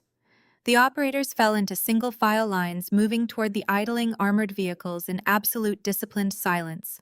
The trap was loaded and ready to spring. The convoy rolled out of the subterranean garage, a serpentine line of matte black tactical vans, slipping unnoticed into the raging Chicago blizzard. The heavy snowfall acted as a natural silencer, dampening the low rumble of the diesel engines as we navigated the desolate suburban arteries. From my position in the mobile command unit, securely tucked behind the lead vehicle, I watched the digital GPS trackers advance steadily toward my street address. The neighborhood was draped in an idyllic, postcard, perfect holiday stillness. Roofs were blanketed in thick white powder, and decorative string lights blinked cheerfully through the falling snow, casting colorful reflections on the icy pavement. It was the absolute antithesis of the lethal kinetic energy currently hurtling toward it. The convoy killed their headlights 2 blocks away, operating entirely on night vision and thermal imaging. They glided through the unplowed cul-de-sac like phantoms, their heavy tires cutting deep tracks into the pristine snow. Operators deployed with practiced fluidity, their boots crunching softly as they established a formidable 360-degree perimeter. They systematically locked down the street, the alleyways, and the adjacent backyards, moving with a terrifying, silent grace. Every possible egress point was methodically choked off and secured by heavily armed agents. There would be no frantic foot chases through the snow, no desperate vehicular escapes into the night. The Thorne Capital executives were officially sealed inside an inescapable federal cage, while the tactical noose tightened outside the atmosphere inside the house remained blissfully ignorant and dripping with arrogant triumph. The surveillance feed displayed the living room, where the mood had shifted from frantic, panicked destruction to premature celebration. Richard Thorne emerged from the basement stairwell, casually dusting his hands off on his bespoke trousers. The heavy industrial shredder had finally finished its task, having consumed the absolute last physical remnants of their offshore fraud. The damning client ledgers, the fake mortgage deeds, the shell company registries, all of it had been reduced to illegible strips of cross-cut confetti, neatly bagged and ready for disposal. Bradley met his father at the custom wet bar. The crippling tension that had plagued them all day was entirely gone, replaced by the intoxicating, dangerous high of a successful getaway. Bradley reached for a crystal decanter, pouring generous measures of a rare, aged single malt scotch into heavy tumblers. He handed a glass to his father, their faces illuminated by the warm, ambient glow of the gas fireplace. They clinked their glasses together in a sharp, triumphant toast to their own perceived genius. Through the crystal-clear audio feed, I listened to them meticulously review their itinerary for the morning. They discussed the chartered private flight scheduled out of Midway Airport at dawn, the offshore accounts waiting untouched in the Cayman Islands, and the luxurious extradition-free retirement they had secured using the stolen life savings of elderly Chicago pensioners. Bradley chuckled, taking a slow, appreciative sip of the amber liquid, marveling aloud at how smoothly the operation had concluded. He openly praised his own foresight in pacifying me, entirely convinced that my supposed spa day had provided the perfect, uninterrupted window for them to burn down our life and vanish without a trace. Richard loosened his silk tie, settling comfortably into one of my imported leather armchairs. He praised Bradley's handling of the crisis, noting that true business acumen was measured by how cleanly one could exit a burning building. They laughed cruelly about the federal auditors who would arrive at their downtown offices on Monday morning to find nothing but empty filing cabinets and professionally scrubbed hard drives. They toasted to the dummy corporations that would absorb the inevitable legal fallout, leaving them completely insulated and wealthy in the Caribbean. Bradley even joked about sending Vanessa ahead to prep the yacht, treating the catastrophic financial destruction of hundreds of innocent families as nothing more than a highly profitable corporate merger. The juxtaposition between their smug, scotch-soaked celebration and the reality waiting just inches beyond the frosted glass was staggering. Outside, the blizzard continued to howl perfectly, masking the synchronized movements of the FBI SWAT teams. The razor-sharp tension in the mobile command center was thick enough to suffocate. I watched the thermal monitors with bated breath as the Alpha team executed the exact infiltration route I had mapped out on the blueprints. They hugged the eastern brick retaining wall, navigating the narrow corridor of winter evergreens in absolute disciplined silence. The motion sensors remained dormant, completely blind to the federal agents stacking up against the primary entry points. At the rear of the property, the secondary team positioned themselves directly outside the patio French doors. Jamal's technical operator sat beside me in the command vehicle, his fingers poised over the illuminated keyboard, ready to remotely disable the smart lock mechanism the instant the order was given. The specialized breach team crouched low by the exterior electrical junction box, the jaws of heavy bolt cutters resting directly against the main municipal power lines. They were locked in a holding pattern, waiting for the precise command to plunge the house into darkness and trigger the 3-second basement vulnerability. The night vision feeds displayed the operators moving like a singular predatory organism. Snow accumulated rapidly on their Kevlar shoulders and tactical helmets as they held their positions with statuesque discipline. The strike commander raised a gloved hand, signaling the final readiness check across the encrypted radio channels. The laser sights of their rifles painted invisible infrared dots against the frosted window panes. Through the glass, the agents could clearly see the warm glow of the fireplace and the silhouettes of the two men drinking scotch, completely oblivious to the dozen heavily armed federal operators standing mere feet away. The contrast was a masterpiece of dramatic irony. Inside the warm, luxurious interior, the soothing strains of holiday jazz played softly over the home audio system, masking the final crunch of tactical boots in the snow. Bradley took another confident sip of his expensive drink, admiring the emerald necklace he had just fastened around his mistress's throat, believing he had successfully conquered the world and outsmarted the federal government. He leaned back against the granite counter, his chest puffed out with arrogant pride, entirely unaware that the calm before the storm had just run out of time. The digital clock in the lower right corner of our surveillance monitor rolled over to 11:55. 5 minutes until midnight. Inside the granite and stainless steel kitchen, Bradley set his empty crystal tumbler down and stretched his arms over his head, a portrait of a man who believed he had just successfully conquered the universe. He turned to Richard, clapping him affectionately on the shoulder, and suggested they ring in Christmas Day properly in the main living space. He picked up the sleek silver remote from the center island and aimed it at the massive 85-inch flat screen mounted above the marble fireplace. With a casual flick of his thumb, the screen flared to life, illuminating the dim, fire-lit room with the bright, artificial cheer of local network television. A grand holiday special was broadcasting live from downtown Chicago, featuring a massive choir singing festive carols while a digital countdown clock ticked away the final minutes of Christmas Eve. Bradley draped an arm around Vanessa's waist, pulling her close as they watched the snow fall on the broadcast, completely absorbed in their own manufactured fairy tale. Miles away in the frigid, hyper-focused environment of the network broadcasting center, Hannah stood like a sentinel behind the master mixing console. The control room was bathed in the cool blue light of dozens of monitors, each displaying a different camera angle of the holiday special currently airing across the state. The atmosphere in the booth was electric thick with the adrenaline that only comes from preparing to detonate a career-defining journalistic explosive. Beside her, the executive news director gave a curt, decisive nod. Hannah locked eyes with the lead investigative anchor visible through the soundproof glass of the studio booth. The veteran anchor was seated rigidly at the news desk, shuffling his freshly printed script, his expression shifting from a standard on-air smile to a mask of absolute severe gravity. Hannah's hand hovered steadily over the master override switch. She had spent the last 2 hours meticulously translating my raw, decrypted forensic data into a devastating broadcast narrative, and now it was time to unleash the absolute truth. She glanced at the synchronized atomic clock on the wall, took one deep, steadying breath, and drove her palm down onto the heavy illuminated button. The execution was instantaneous and flawless. Across the entire Chicago metropolitan area, the cheerful voices of the holiday choir were abruptly severed mid-note.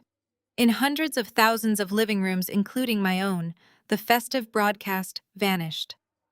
The massive screen above Bradley's fireplace went pitch black for a fraction of a second, creating a sudden jarring vacuum in the room. Then a sharp, aggressive electronic alert tone blasted through our high-end surround sound speakers, violently cutting through the soothing holiday jazz playing in the background. The black screen was instantly replaced by a glaring blood-red graphic that pulsed with terrifying urgency. The words "breaking news" materialized in massive, stark white block letters, searing themselves into the retinas of everyone watching. Bradley flinched instinctively, pulling away from Vanessa as the sudden burst of noise and color shattered their tranquil celebration. Richard, who had been pouring himself a second measure of scotch at the wet bar, stopped mid-pour, a few drops of the expensive amber liquid splashing onto the polished mahogany wood. He turned toward the television, a scowl of intense annoyance crossing his features, clearly irritated that his moment of triumph had been interrupted by a local news alert. He likely assumed it was a weather warning about the intensifying blizzard or a generic municipal update. Neither man was prepared for the absolute devastation that was about to unfold on live television. The red graphic dissolved, replaced by the grim, unsmiling face of the network's top anchor. He stared directly into the camera lens, projecting an aura of journalistic severity that immediately commanded attention. Before he even opened his mouth to speak, the control room production team triggered the lower third graphics. A solid black banner slid across the bottom of the screen, carrying a headline typed in bright, unforgiving yellow font. It crawled relentlessly from right to left, spelling out the exact words Hannah and I had crafted just hours earlier. $500 million Ponzi scheme uncovered, Thorn Capital exposed. The surveillance feed captured Bradley's physical reaction with merciless clarity. The arrogant, triumphant smirk vanished from his face, as if it had been violently wiped away. He took a slow, unsteady step toward the television, his eyes locked onto the crawling text, his mind completely rejecting the information his optic nerves were processing. The anchor began to speak, his voice echoing through the living room with devastating authority. He announced that the network had just obtained exclusive, irrefutable evidence detailing one of the largest corporate embezzlement rings in state history, orchestrated by the executive leadership of Thorn Capital. He did not use the word allegedly. Thanks to the bulletproof forensic data I had provided, Hannah had explicitly authorized the legal department to clear the definitive language. As the anchor detailed the staggering scope of the fraud, outlining the predatory targeting of local pensioners and the illicit funneling of assets into offshore shell corporations, Hannah signaled the control room to roll the B-roll footage. The broadcast cut from the anchor's face to a series of razor-sharp, highly aggressive graphics. They displayed the exact Cayman Island routing numbers Richard had just shredded downstairs, alongside side-by-side visual comparisons juxtaposing the devastated retirement portfolios of their clients against the astronomical luxury expenditures Bradley had hidden in his shadow ledgers. The screen flashed images of the fake mortgage deeds and the dummy corporate registries. It was a visceral, undeniable public prosecution laid bare for the entire city to witness in real time. In the living room, the illusion of untouchable power shattered completely into a million jagged pieces. The crystal decanter slipped from Richard's trembling fingers, shattering against the hardwood floor and sending aged scotch pooling around his expensive Italian leather shoes. He staggered backward, collapsing heavily onto a bar stool, his face draining of all color until it matched the snowy landscape outside the windows. Vanessa let out a sharp, panicked gasp, her hand flying up to touch the stolen emeralds resting against her collarbone, as if they had suddenly turned to hot coals. Bradley simply stood frozen in the center of the room, staring at the 85-inch screen, as the anchor explicitly named him and his father as the primary architects of the financial massacre. His chest heaved with shallow, rapid breaths, his carefully constructed reality collapsing around him. He reached into his pocket, his hand shaking violently, and pulled out his phone, staring blindly at the dark screen, as the horrifying realization set in that the physical destruction of the evidence in the basement was entirely meaningless. The data was already out there, broadcasting into millions of homes. He was completely trapped, pinned like an insect under the unforgiving glare of the breaking news broadcast, entirely unaware that the tactical units outside were waiting for the exact perfect moment to breach the perimeter. Bradley's phone screen remained dark, offering no salvation as the booming voice of the anchor commanded the living room. On the massive 85-inch screen, the initial shock and awe headline faded, replaced by a sophisticated high-resolution digital flowchart. I recognized the graphic immediately. It was a direct color-coded rendering of the exact decryption map I had compiled on Jamal's secure terminal. The anchor, his expression grim and unrelenting, stepped to the side of the studio monitor and began physically tracing the illicit flow of capital with a digital pointer. He meticulously broke down the mechanics of the deception for the layperson, explaining exactly how routine pension contributions were systematically siphoned off through a labyrinth of phantom consulting fees and fabricated administrative costs. The broadcast plunged into terrifying granular detail. The anchor displayed the specific names of the Cayman Island shell corporations. He listed Azure Marine and Apex Global Holdings, pronouncing the covert entities with crisp, damning clarity. For Richard Thorne, hearing his most guarded, highly classified corporate aliases spoken aloud on primetime television was a psychological kill shot. The older man gripped the edge of the granite wet bar, his knuckles turning a stark, bloodless white. His breath hitched in his chest as the television screen flashed redacted, but unmistakably authentic copies of the offshore wire transfers. The anchor expertly guided the viewers through the dates and timestamps, demonstrating how the stolen funds were immediately laundered back into domestic luxury assets. Vanessa, who had just minutes ago been playfully adjusting my grandmother's emeralds, suddenly understood the gravity of her position. She was standing in a mansion purchased with stolen money, drinking stolen wine, acting as the primary accomplice to a man who was currently being dissected on national television.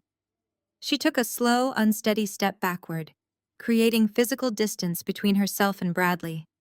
Her eyes darted frantically toward the front door, a primal flight response kicking in. The anchor's voice continued to escalate, shifting the focus from the corporate mechanics directly onto the extravagant, illicit lifestyles of the perpetrators. The screen displayed a montage of the exact expenditures I had documented. The broadcast featured the private jet charters to Dubai, the exorbitant jewelry purchases, and the lavish real estate acquisitions. Bradley was practically vibrating with a mixture of raw terror and furious denial. He finally tore his eyes away from the screen and looked at his father, silently begging the seasoned patriarch for a solution, a legal loophole, or a way to spin the catastrophic leak. But Richard was completely hollowed out. The elder Thorne possessed decades of corporate warfare experience, but he knew with absolute certainty that this level of exposure was unsurvivable. The documents flashing across the screen were not anonymous rumors or disgruntled employee speculations. They were irrefutable, mathematically perfect ledgers. The broadcast was a digital guillotine, and the blade was already falling. In the command center, Hannah's voice crackled softly over Jamal's encrypted earpiece, confirming that the broadcast was entering its final lethal phase. On the living room television, the anchor paused, allowing a heavy, dramatic silence to fall over the studio. He adjusted his posture, fixing his gaze directly into the camera lens to deliver the ultimate journalistic blow. He lowered his voice, infusing the next sentence with grave, measured weight. This network can confirm that this catastrophic financial breach was not the result of a random external hack, the anchor stated. He paused again, ensuring the entire city was hanging on his next words. Federal authorities were handed the blueprints of this fraud by an inside forensic auditor. The phrase echoed through our living room, bouncing off the vaulted ceilings and striking Bradley with the force of a physical blow. The color completely drained from his face, leaving his skin a sickly ashen gray. His mind, previously clouded by arrogance and expensive scotch, began to rapidly process the impossible reality. An inside forensic auditor. Someone with unrestricted authorized access to the deepest levels of Thorn Capital's financial architecture. Someone who possessed the mathematical genius to reverse engineer military-grade encryption. Someone who knew exactly what they were looking for, how to find it, and how to weaponize it into a federal indictment. Bradley's gaze slowly drifted away from the television screen and landed on Vanessa. She was still clutching my grandmother's vintage emerald necklace, her chest heaving with panicked breaths. He stared at the jewels, then looked around the perfectly curated living room, his eyes scanning the imported furniture and the crystal decanter shattered on the floor. The pacification text he had sent me earlier that afternoon suddenly felt like a monumental fatal error. He had smugly assumed I was sitting in a downtown spa, blissfully unaware of his betrayal, quietly waiting for him to finish looting our joint accounts. The horrifying truth crashed down upon him like a tidal wave. The quiet, dedicated wife he had mockingly dismissed as a pathetic wage slave had not only discovered his infidelity, but had systematically, coldly orchestrated the total annihilation of his entire empire. The realization physically buckled him. Bradley stumbled backward, his shoulders hitting the edge of the stone fireplace mantel. He pressed his palms against his temples, his breathing turning into shallow, ragged gasps as a full-blown panic attack took hold. He finally understood the magnitude of his underestimation. I had not simply filed for a standard domestic divorce. I had handed his head and his father's legacy directly to the Federal Bureau of Investigation on a silver platter. The live surveillance feed captured the exact microsecond his supreme arrogance fractured, leaving behind nothing but a terrified, ruined man who finally recognized that the trap had been sprung from the inside. His horrifying epiphany was validated a microsecond later when the news broadcast cut to a full-screen, high-definition portrait of Richard juxtaposed immediately next to Bradley's corporate headshot. The anchor's voice continued to narrate their crimes with chilling precision, but inside the living room, the broadcast audio was completely drowned out by a sudden primal roar from the elder Thorn. Richard snapped. Decades of meticulously cultivated aristocratic composure instantly evaporated, replaced entirely by the feral instinct of a cornered animal. He lunged across the polished marble floor, his expensive Italian shoes crunching ruthlessly over the shattered remains of the crystal decanter. His hands clamped around Bradley's tailored lapels with startling violent ferocity. He shoved his son backward with a sudden burst of adrenaline-fueled strength. Bradley crashed against the edge of the granite kitchen island, knocking a decorative bowl to the ground where it shattered into dozens of pieces. Richard's face was inches from Bradley's, his features twisted into a terrifying mask of pure, unfiltered wrath. He screamed at his son, spittle flying from his lips, demanding to know who possessed the security clearance to access the home network. The realization struck Richard with sickening, undeniable force. The forensic footprint currently being displayed on national television was not the result of a remote external hack. It was a precise internal extraction. The lethal data had bled directly from the localized servers sitting in the vault directly beneath their feet. Vanessa shrieked, pressing her hands tightly over her ears and backing away from the violence. The sophisticated, untouchable veneer of their high society life had been violently stripped away, leaving only the ugly, chaotic reality of thieves turning on each other in the dark. Richard shoved Bradley a second time, spit flying as he connected the dots. He roared my name explicitly, accusing the quiet, supposedly naive wife of engineering their execution. Bradley yelled back, his voice cracking with terror and denial, insisting that his encryption protocols were military-grade and completely impenetrable. Richard silenced him with a vicious backhand across the cheek. The sharp, resounding smack echoed through our hidden audio feed. There was no time left for excuses or denial. They had to sever the digital umbilical cord before the authorities closed in. The two men abandoned the living room, completely ignoring Vanessa as she cowered trembling against the velvet sofa. They sprinted toward the basement door with reckless, manic abandon. From the mobile command center, I smoothly switched the surveillance feed on the monitor tracking their desperate descent. Bradley stumbled on the top step, his leather soles slipping dangerously on the polished oak. He careened forward, catching himself heavily against the handrail and nearly tumbling headfirst down the steep staircase. Richard shoved past him, practically trampling his own son in his blind haste to reach the subterranean utility vault. The polished, arrogant financial executives had devolved entirely into scrambling, terrified rats, attempting to flee the sudden blinding light. They burst into the utility room, the heavy steel reinforced biometric door swinging wide open and crashing against the concrete wall.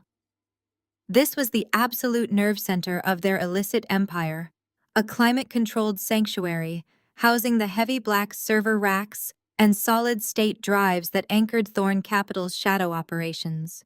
The machines hummed softly, a wall of blinking green and blue LED lights that held the secrets of hundreds of ruined lives. Richard did not even bother attempting to access the terminal interfaces to run a deletion protocol.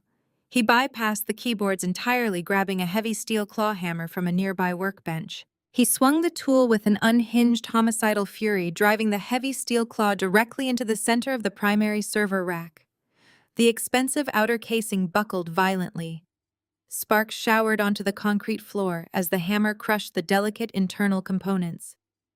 Bradley grabbed a heavy iron pry bar from the wall rack, joining his father in the frantic, breathless demolition. They battered the equipment together, grunting with heavy exertion as they systematically smashed motherboards, shattered ventilation fans, and pulverized the physical hard drives. Metal shrieked, glass cracked, and hard plastic fractured under their relentless, desperate assault. The rhythmic hum of the servers died, replaced by the chaotic sounds of total physical destruction. I sat in the FBI command vehicle, the freezing Chicago air completely forgotten, as I watched the thermal and optical feeds display their futile rage. It was a pathetic, incredibly chaotic display of misplaced, desperate energy.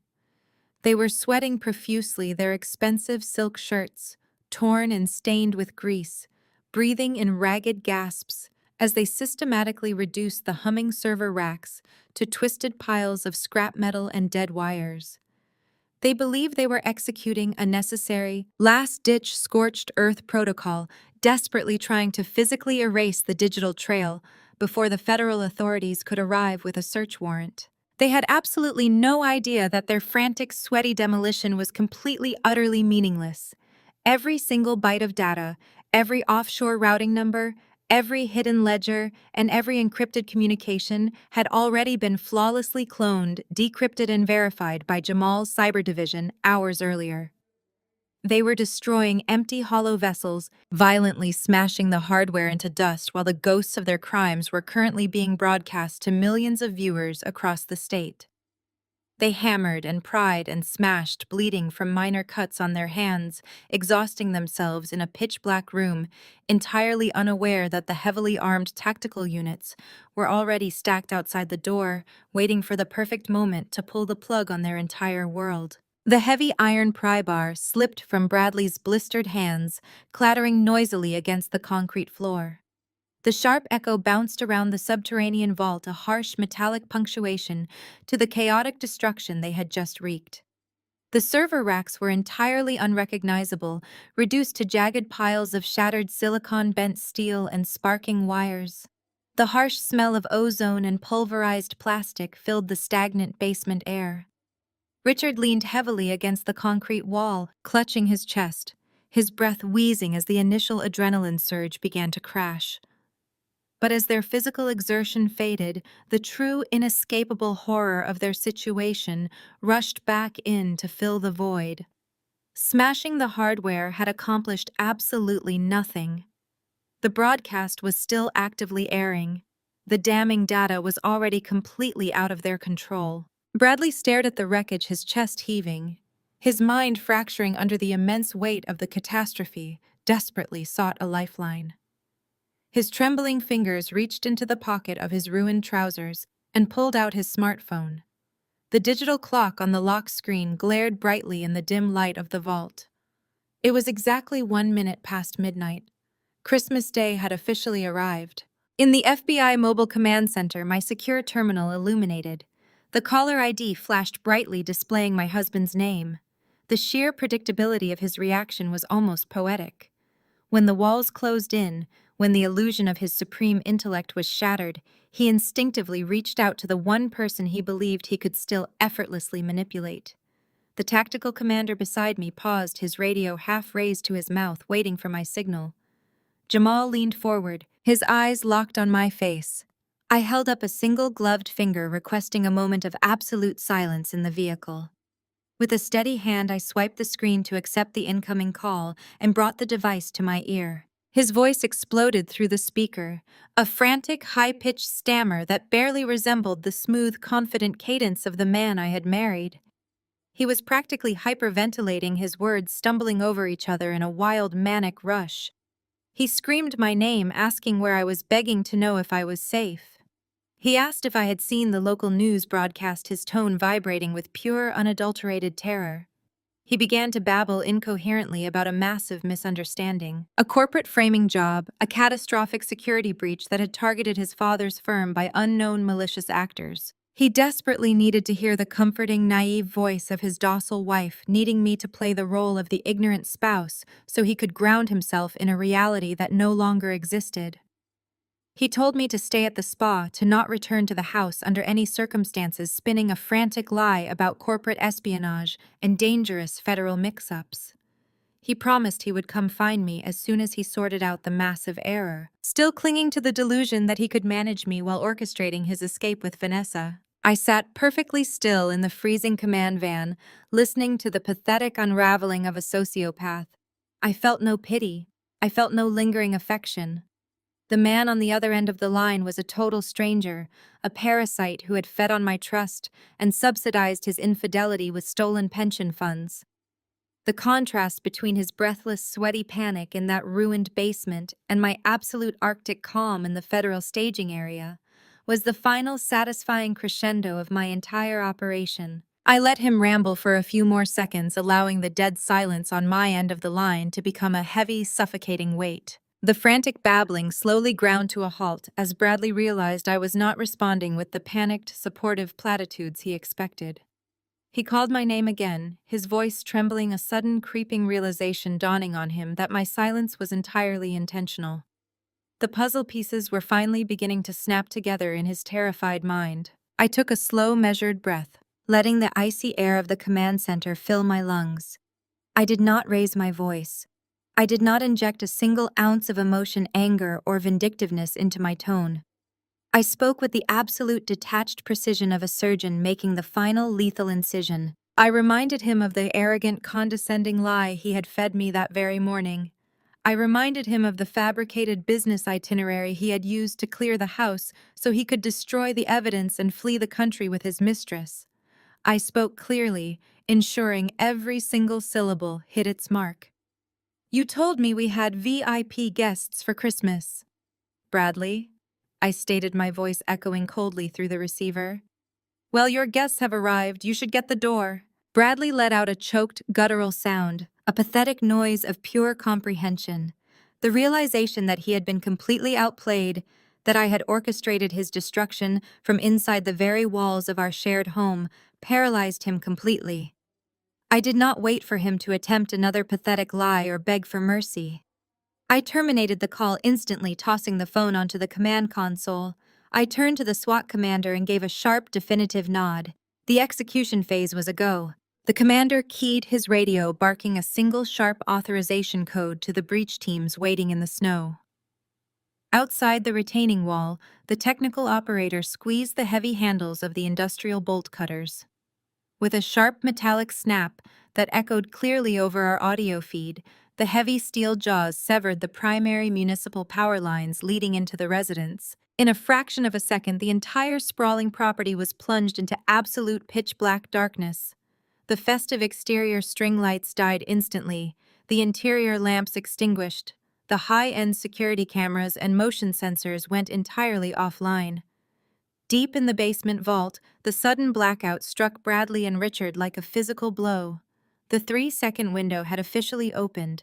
The biometric deadbolt on the heavy steel door clicked loudly in the darkness. temporarily disengaging to comply with the municipal fire safety protocols I had explicitly briefed the strike team on. The vault was unlocked. The federal trap was springing shut. The heavy metallic clunk of the failing biometric lock echoed through the pitch-black basement, a terrifying punctuation to the sudden loss of power. Bradley stood frozen, the dead phone still gripped loosely in his blistered hand. The suffocating darkness of the subterranean vault was absolute, amplifying the ragged, panicked breathing of his father. Richard stumbled blindly against a shattered server rack, his expensive Italian loafers slipping on the debris. He cursed a raw, guttural sound that lacked any of his usual aristocratic polish. Upstairs in the main living room, Vanessa huddled against the velvet sofa, her heart hammering against her ribs as the sprawling mansion plunged into a tomb-like silence. The sophisticated climate control systems, the ambient music, the hum of the refrigerator, everything died in an instant. For a solitary, agonizing second, the silence was absolute. Then the sky outside tore open. A tremendous mechanical roar descended upon the property, vibrating through the slate roof and rattling the imported crystal still intact on the dining room table.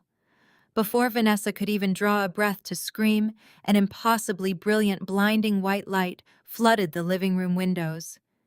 An FBI aerial surveillance helicopter hovered just above the tree line, its military-grade searchlight sweeping across the manicured grounds and piercing directly through the expansive glass panes. The beam illuminated the dust motes dancing in the cold air, casting long, distorted shadows across the imported furniture.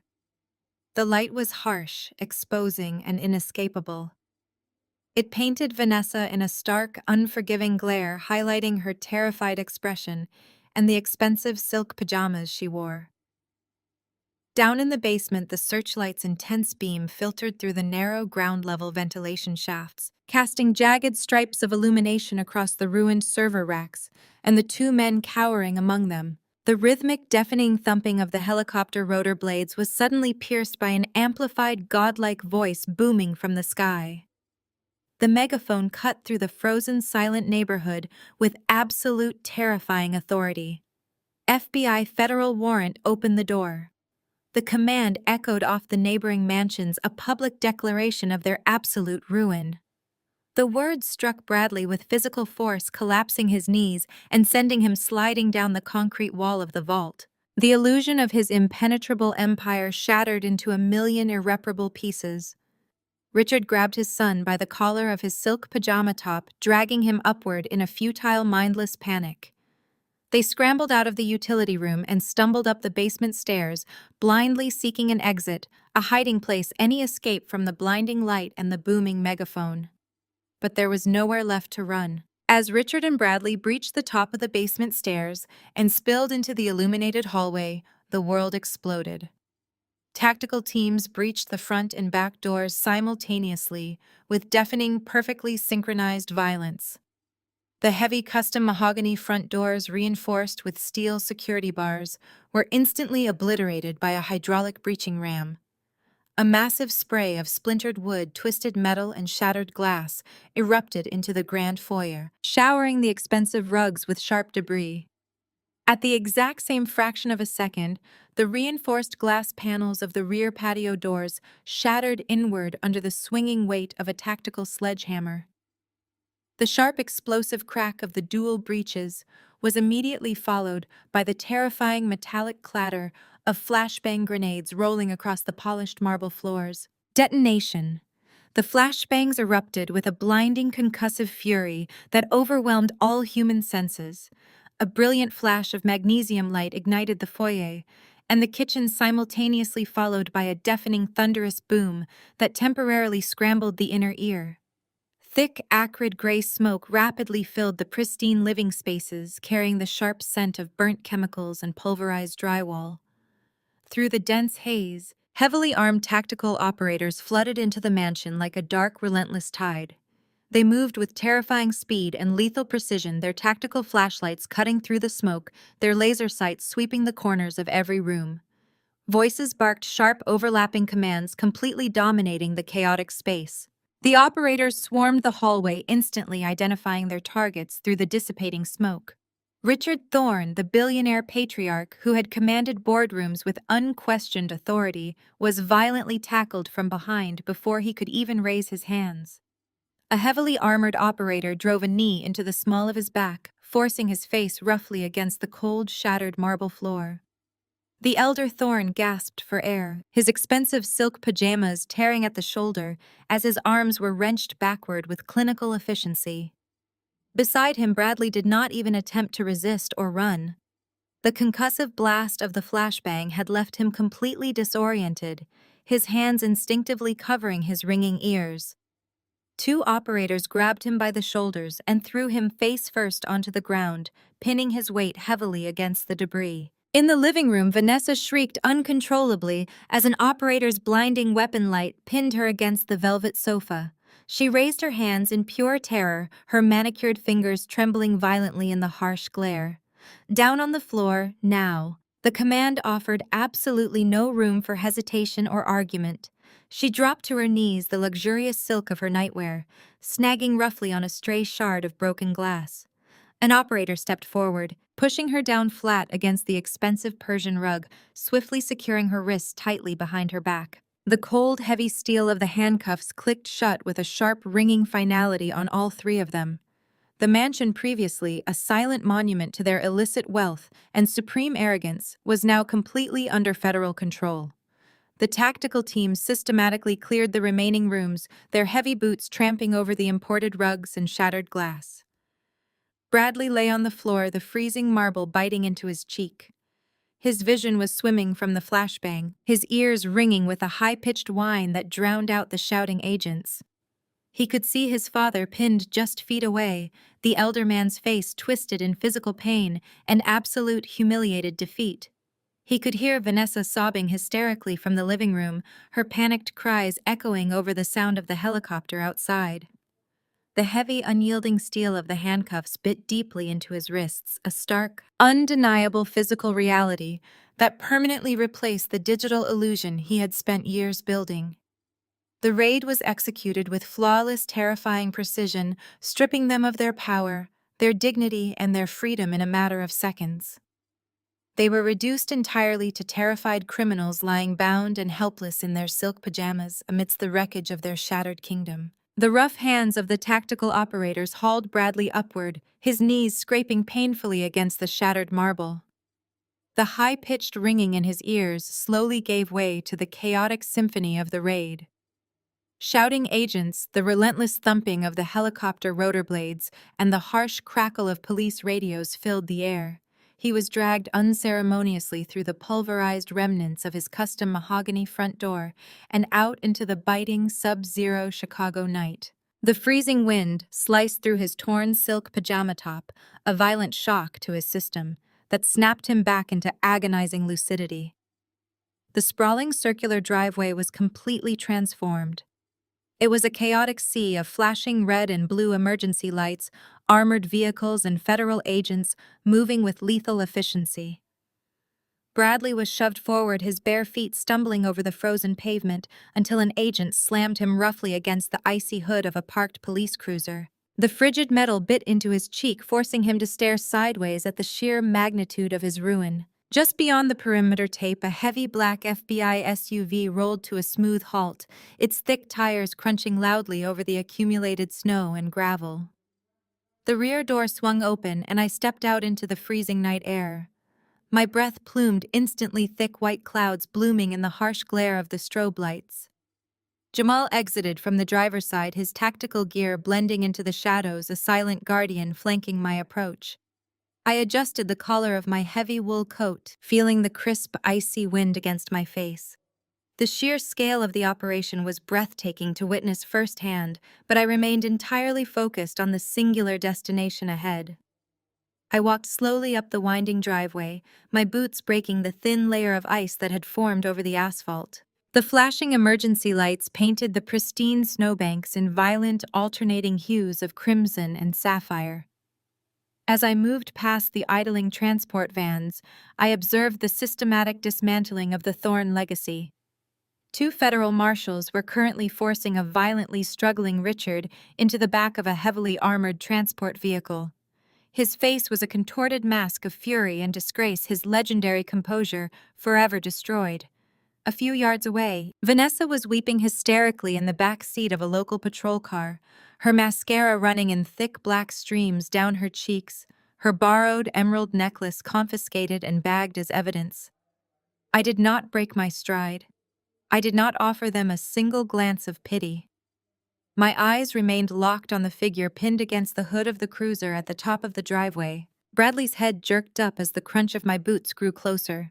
His bloodshot eyes widened, darting wildly as he processed my sudden appearance alongside the federal agents. For a fleeting, pathetic second, the deeply ingrained arrogance that had defined his entire existence flickered to life. He genuinely believed my presence was his salvation. He strained against the firm grip of the tactical officer holding him down, his voice cracking as he frantically called my name. He begged me to tell the agents it was all a catastrophic mistake, spinning a delirious, desperate narrative about a corporate misunderstanding and an illegal breach. He pleaded with me to use my connections to call the firm's lawyers to explain that he was innocent and that we needed to get out of the cold. His breath hitched as he stammered, his body shivering violently against the frozen steel of the car hood. He was a hollowed-out shell of a man, desperately reaching for the very woman he had spent months attempting to destroy. I stopped exactly 2 feet away from him, letting his frantic pleas echo uselessly into the frigid night. I did not flinch, and I did not offer a single word of comfort. I simply stood there, an immovable force of nature, letting him drown in the silence. Slowly, deliberately, I reached into the deep pocket of my wool coat. I withdrew a thick manila envelope, the heavy paper crisp in the freezing air. With meticulous precision, I extracted the contents. First, I pulled out the crisp, highly detailed copies of the forged mortgage documents he had secretly leveraged against my grandmother's home. Next, I withdrew the pristine, legally binding divorce petition already signed and notarized.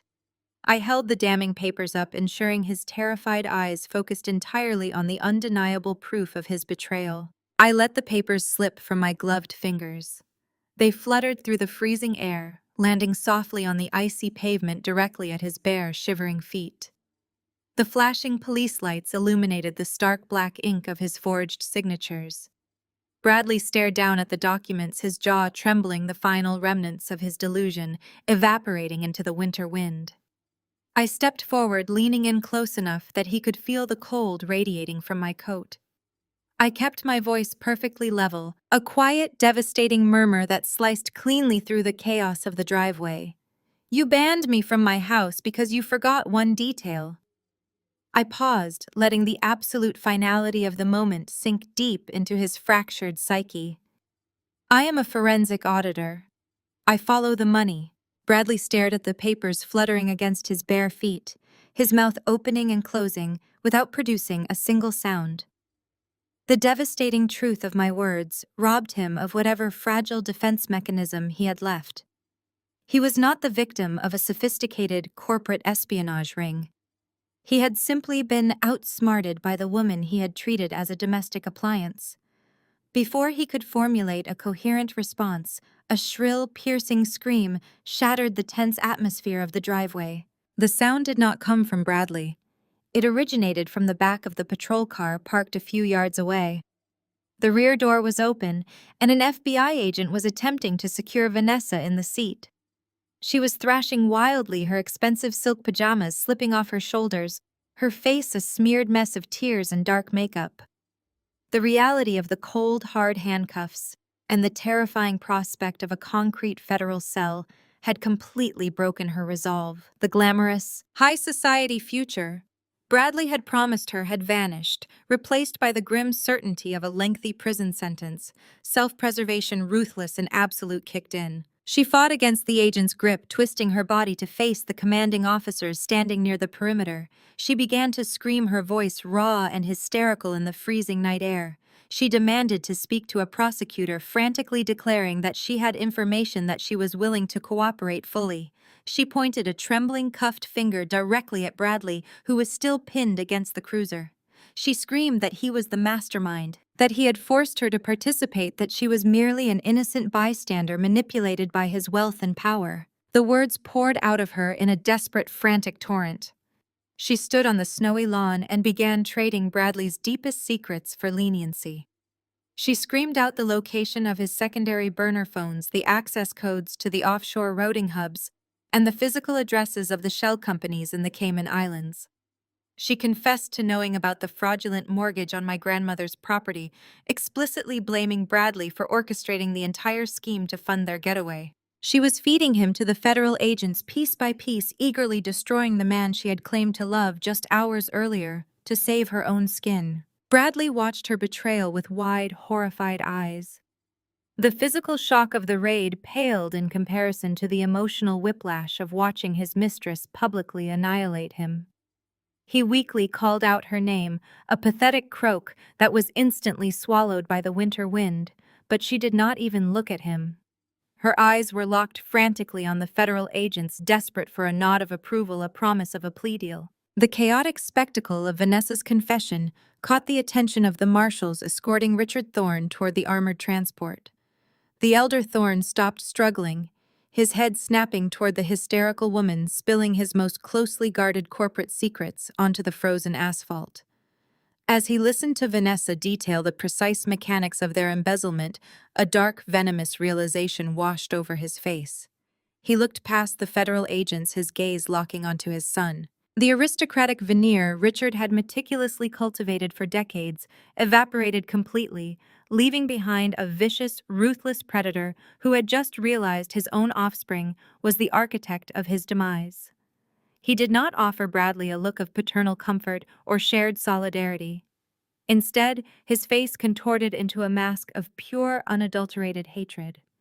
He strained against the marshals, holding his arms, leaning toward Bradley to deliver a profanity-laced tirade that echoed across the property. He cursed his son with absolute venom.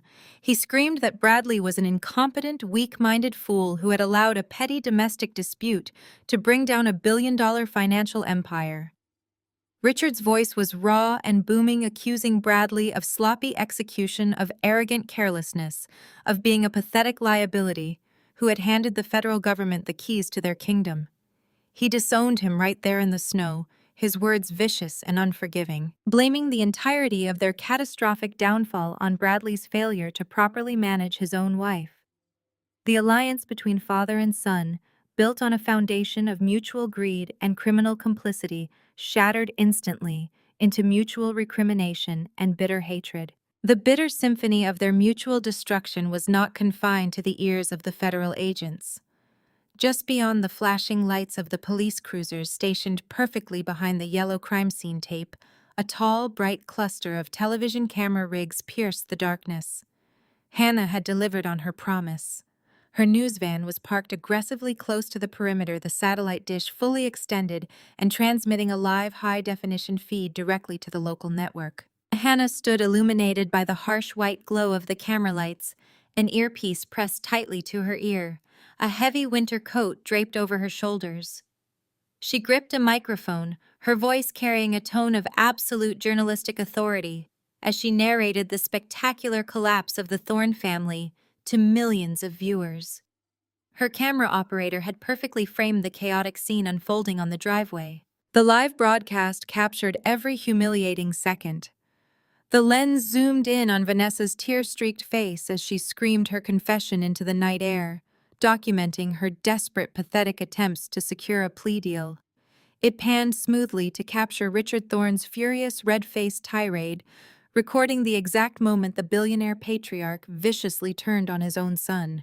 And finally the camera settled squarely on Bradley. He was frozen in the center of the frame, pinned against the icy hood of the police cruiser.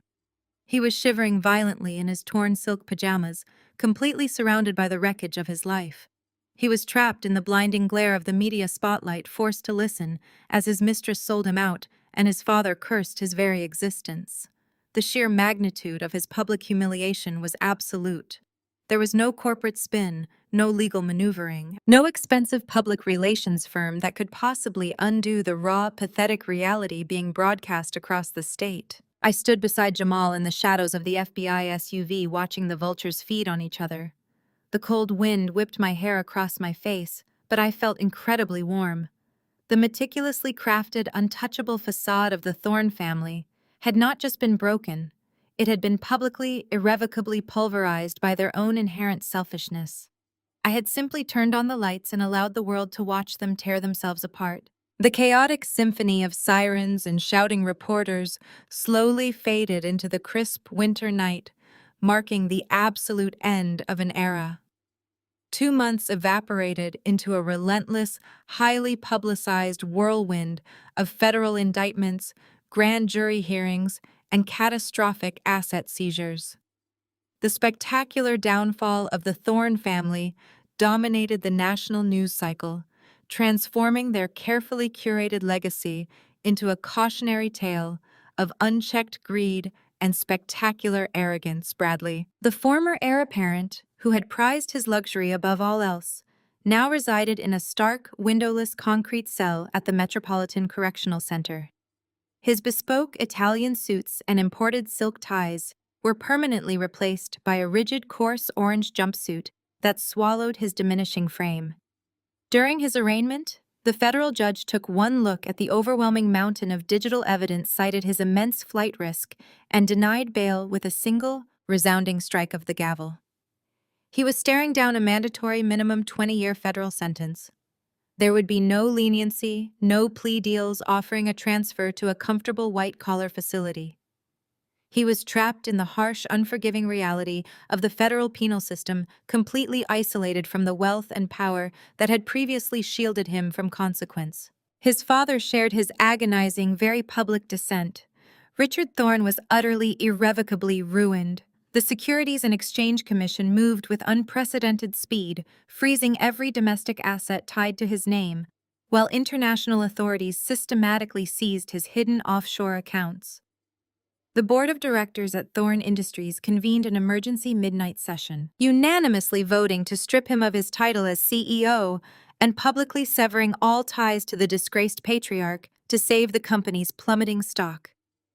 The empire he had ruthlessly built over 4 decades crumbled to dust in a matter of weeks, leaving him penniless, publicly humiliated, and facing his own severe federal racketeering charges.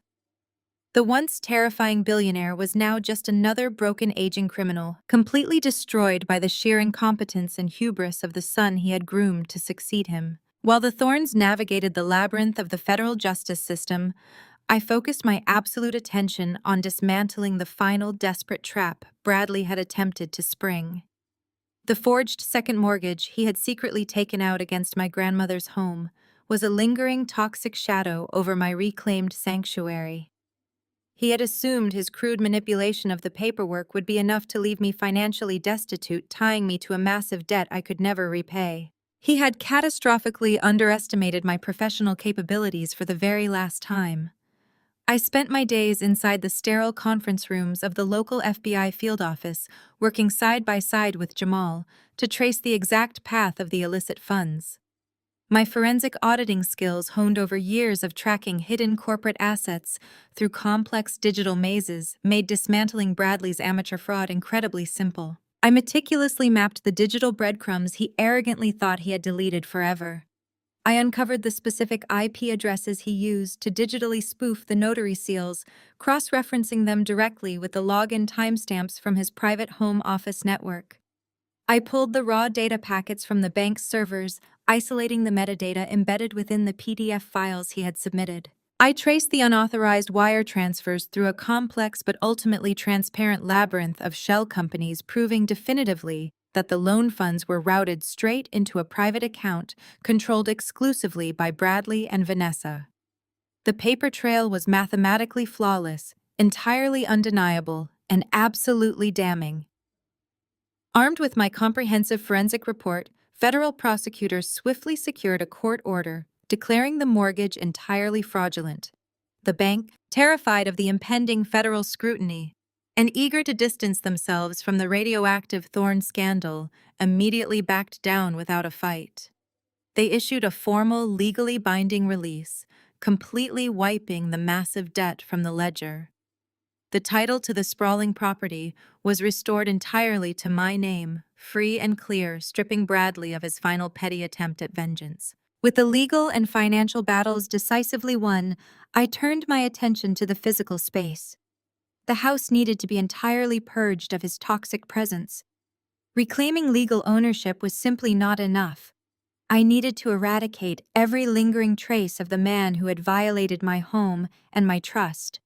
I hired a premium industrial deep cleaning service and a team of professional movers to execute a massive, uncompromising purge.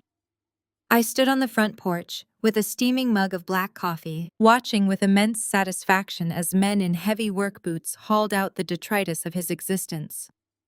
The ostentatious, aggressively modern art pieces he had purchased were tossed unceremoniously into the back of a rented steel dumpster. His custom leather recliner, the imported mahogany humidor that constantly reeked of stale tobacco, and the absurdly expensive golf clubs he rarely used, were all hauled away to be sold off or destroyed. The master suite underwent the most rigorous exorcism. The cleaning crew stripped the heavy velvet drapes and tore up the expensive Persian rugs, where Vanessa had walked, discarding them into the trash without a single second thought. They scrubbed the original hardwood floors with harsh industrial-grade disinfectants, physically scouring away the memory of their betrayal. The kitchen, where he had so often condescendingly critiqued my meals, was sanitized from the granite countertops down to the grout lines. Every surface was wiped down, every wall was washed, and every closet was completely emptied of his tailored garments. The lingering scent of his expensive, overpowering cologne and the suffocating atmosphere of his absolute narcissism were permanently eradicated from the structure. I walked through the quiet house, opening every single window on the ground floor, allowing the crisp, fresh spring wind to violently flush out the stagnant energy of the past decade. The house was finally breathing again, expanding into the silence restored to the bright, welcoming sanctuary my grandmother had always intended it to be. The grand, sprawling property was no longer a monument to his ego or a cage for my ambitions. It was entirely, unequivocally mine. With the physical space finally reclaimed and purified, I needed to solidify my professional independence. The spectacular implosion of Thorne Industries had sent massive shockwaves through the global financial sector, and my name was suddenly being whispered in elite boardrooms across the country. I was no longer just a senior auditor quietly reviewing quarterly reports in a mid-tier firm's corner office. I was the architect of a billionaire's downfall, the woman who had successfully untangled a digital web of offshore accounts that seasoned federal agencies had completely missed for a decade. I handed in my resignation letter the very next Monday.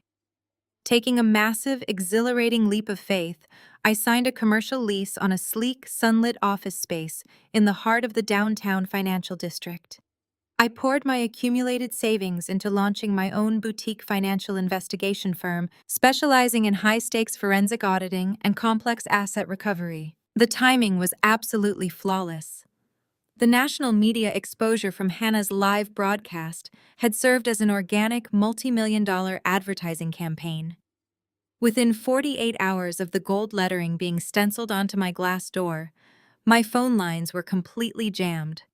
High-net-worth individuals facing deceptive divorces, corporate boards suspecting internal embezzlement, and business partners dealing with sudden, unexplained losses all wanted the brilliant auditor who had relentlessly tracked the Thorne family's hidden wealth. My calendar booked up for the entire year within a single week. I hired a team of razor-sharp analysts, expanding my reach and taking on cases that required the exact kind of ruthless surgical precision I had deployed against Bradley. I found immense satisfaction in leveling the playing field for those who had been financially victimized by their partners. Every hidden bank account I exposed, every offshore trust I unraveled, felt like a small measure of justice returning to the world. I was setting my own hours, naming my own price, and building a highly lucrative empire on a foundation of absolute undeniable truth. 6 months after the federal raid, a crisp autumn chill settled over the neighborhood. The mansion, once a suffocating museum of Bradley's pretentious tastes, was filled with the rich, savory aroma of roasting garlic and fresh herbs. The walls, previously painted in sterile gallery white tones, now featured warm, inviting colors and artwork that actually held personal meaning. I pulled a massive pan of lasagna out of the oven, the bubbling cheese and rich tomato sauce, a stark departure from the meticulously catered, joyless meals we used to eat in deeply uncomfortable silence. I carried the heavy ceramic dish into the dining room, setting it down on the rustic oak table I had purchased to replace the ridiculous razor-sharp glass and chrome monstrosity Bradley had preferred. Laughter echoed freely from the living room, a genuine, joyful sound that warmed the newly restored hardwood floors. Jamal walked in carrying a tray of freshly baked bread, wearing a comfortable knit sweater instead of his usual heavy tactical gear. Hannah trailed closely behind him, expertly balancing 3 large glasses of robust red wine, while simultaneously recounting a hilarious story about a disastrous on-air interview she had conducted that morning. We gathered around the table, passing plates and sharing stories, enveloped in an atmosphere of absolute, unconditional support. There was no posturing, no walking on eggshells, no hidden agendas to decipher. This was my true family. They were the people who had stood beside me in the freezing snow, who had believed my forensic findings without a single moment of hesitation, and who had actively helped me execute the most difficult, dangerous operation of my entire life. As we raised our crystal glasses in a toast to new beginnings, I looked at their smiling faces and felt a profound, overwhelming sense of peace. The cold, echoing void left by my failed marriage had been completely filled by a deep, authentic camaraderie. The fire crackled softly in the hearth, casting a warm golden glow across the room as the evening slowly wound down. Sitting there surrounded by genuine warmth and unconditional loyalty, I realized that the greatest victory was not simply sending Bradley to a concrete cell or exposing his father's vast corporate corruption. The true triumph was discovering the sheer magnitude of my own resilience. I had allowed a toxic, manipulative narcissist to isolate me, to dictate my environment, and to systematically attempt to make me question my own value and sanity. But when his grand illusion finally cracked, I did not crumble under the weight of his betrayal. I walked through the fire of his deception and emerged not as a victim, but as a seasoned warrior. I weaponized my intellect. I established impenetrable boundaries. I reclaimed my territory, protected my grandmother's legacy, and forged a brand new reality entirely on my own terms. The entire grueling ordeal had fundamentally rewired my understanding of love, loyalty, and trust. I learned that true security does not come from a shared bank account or a marriage certificate, but from the unshakable knowledge that you can rely on your own strength when the ground beneath you gives way. I had navigated the absolute darkest chapter of my life by relying on the very skills Bradley had constantly belittled, transforming his greatest underestimation into my ultimate weapon. Family isn't about blood, it's about who stands by you when the truth comes out. Have you ever had to use your own professional skills to expose a toxic betrayal? Share your story in the comments and don't forget to like and subscribe.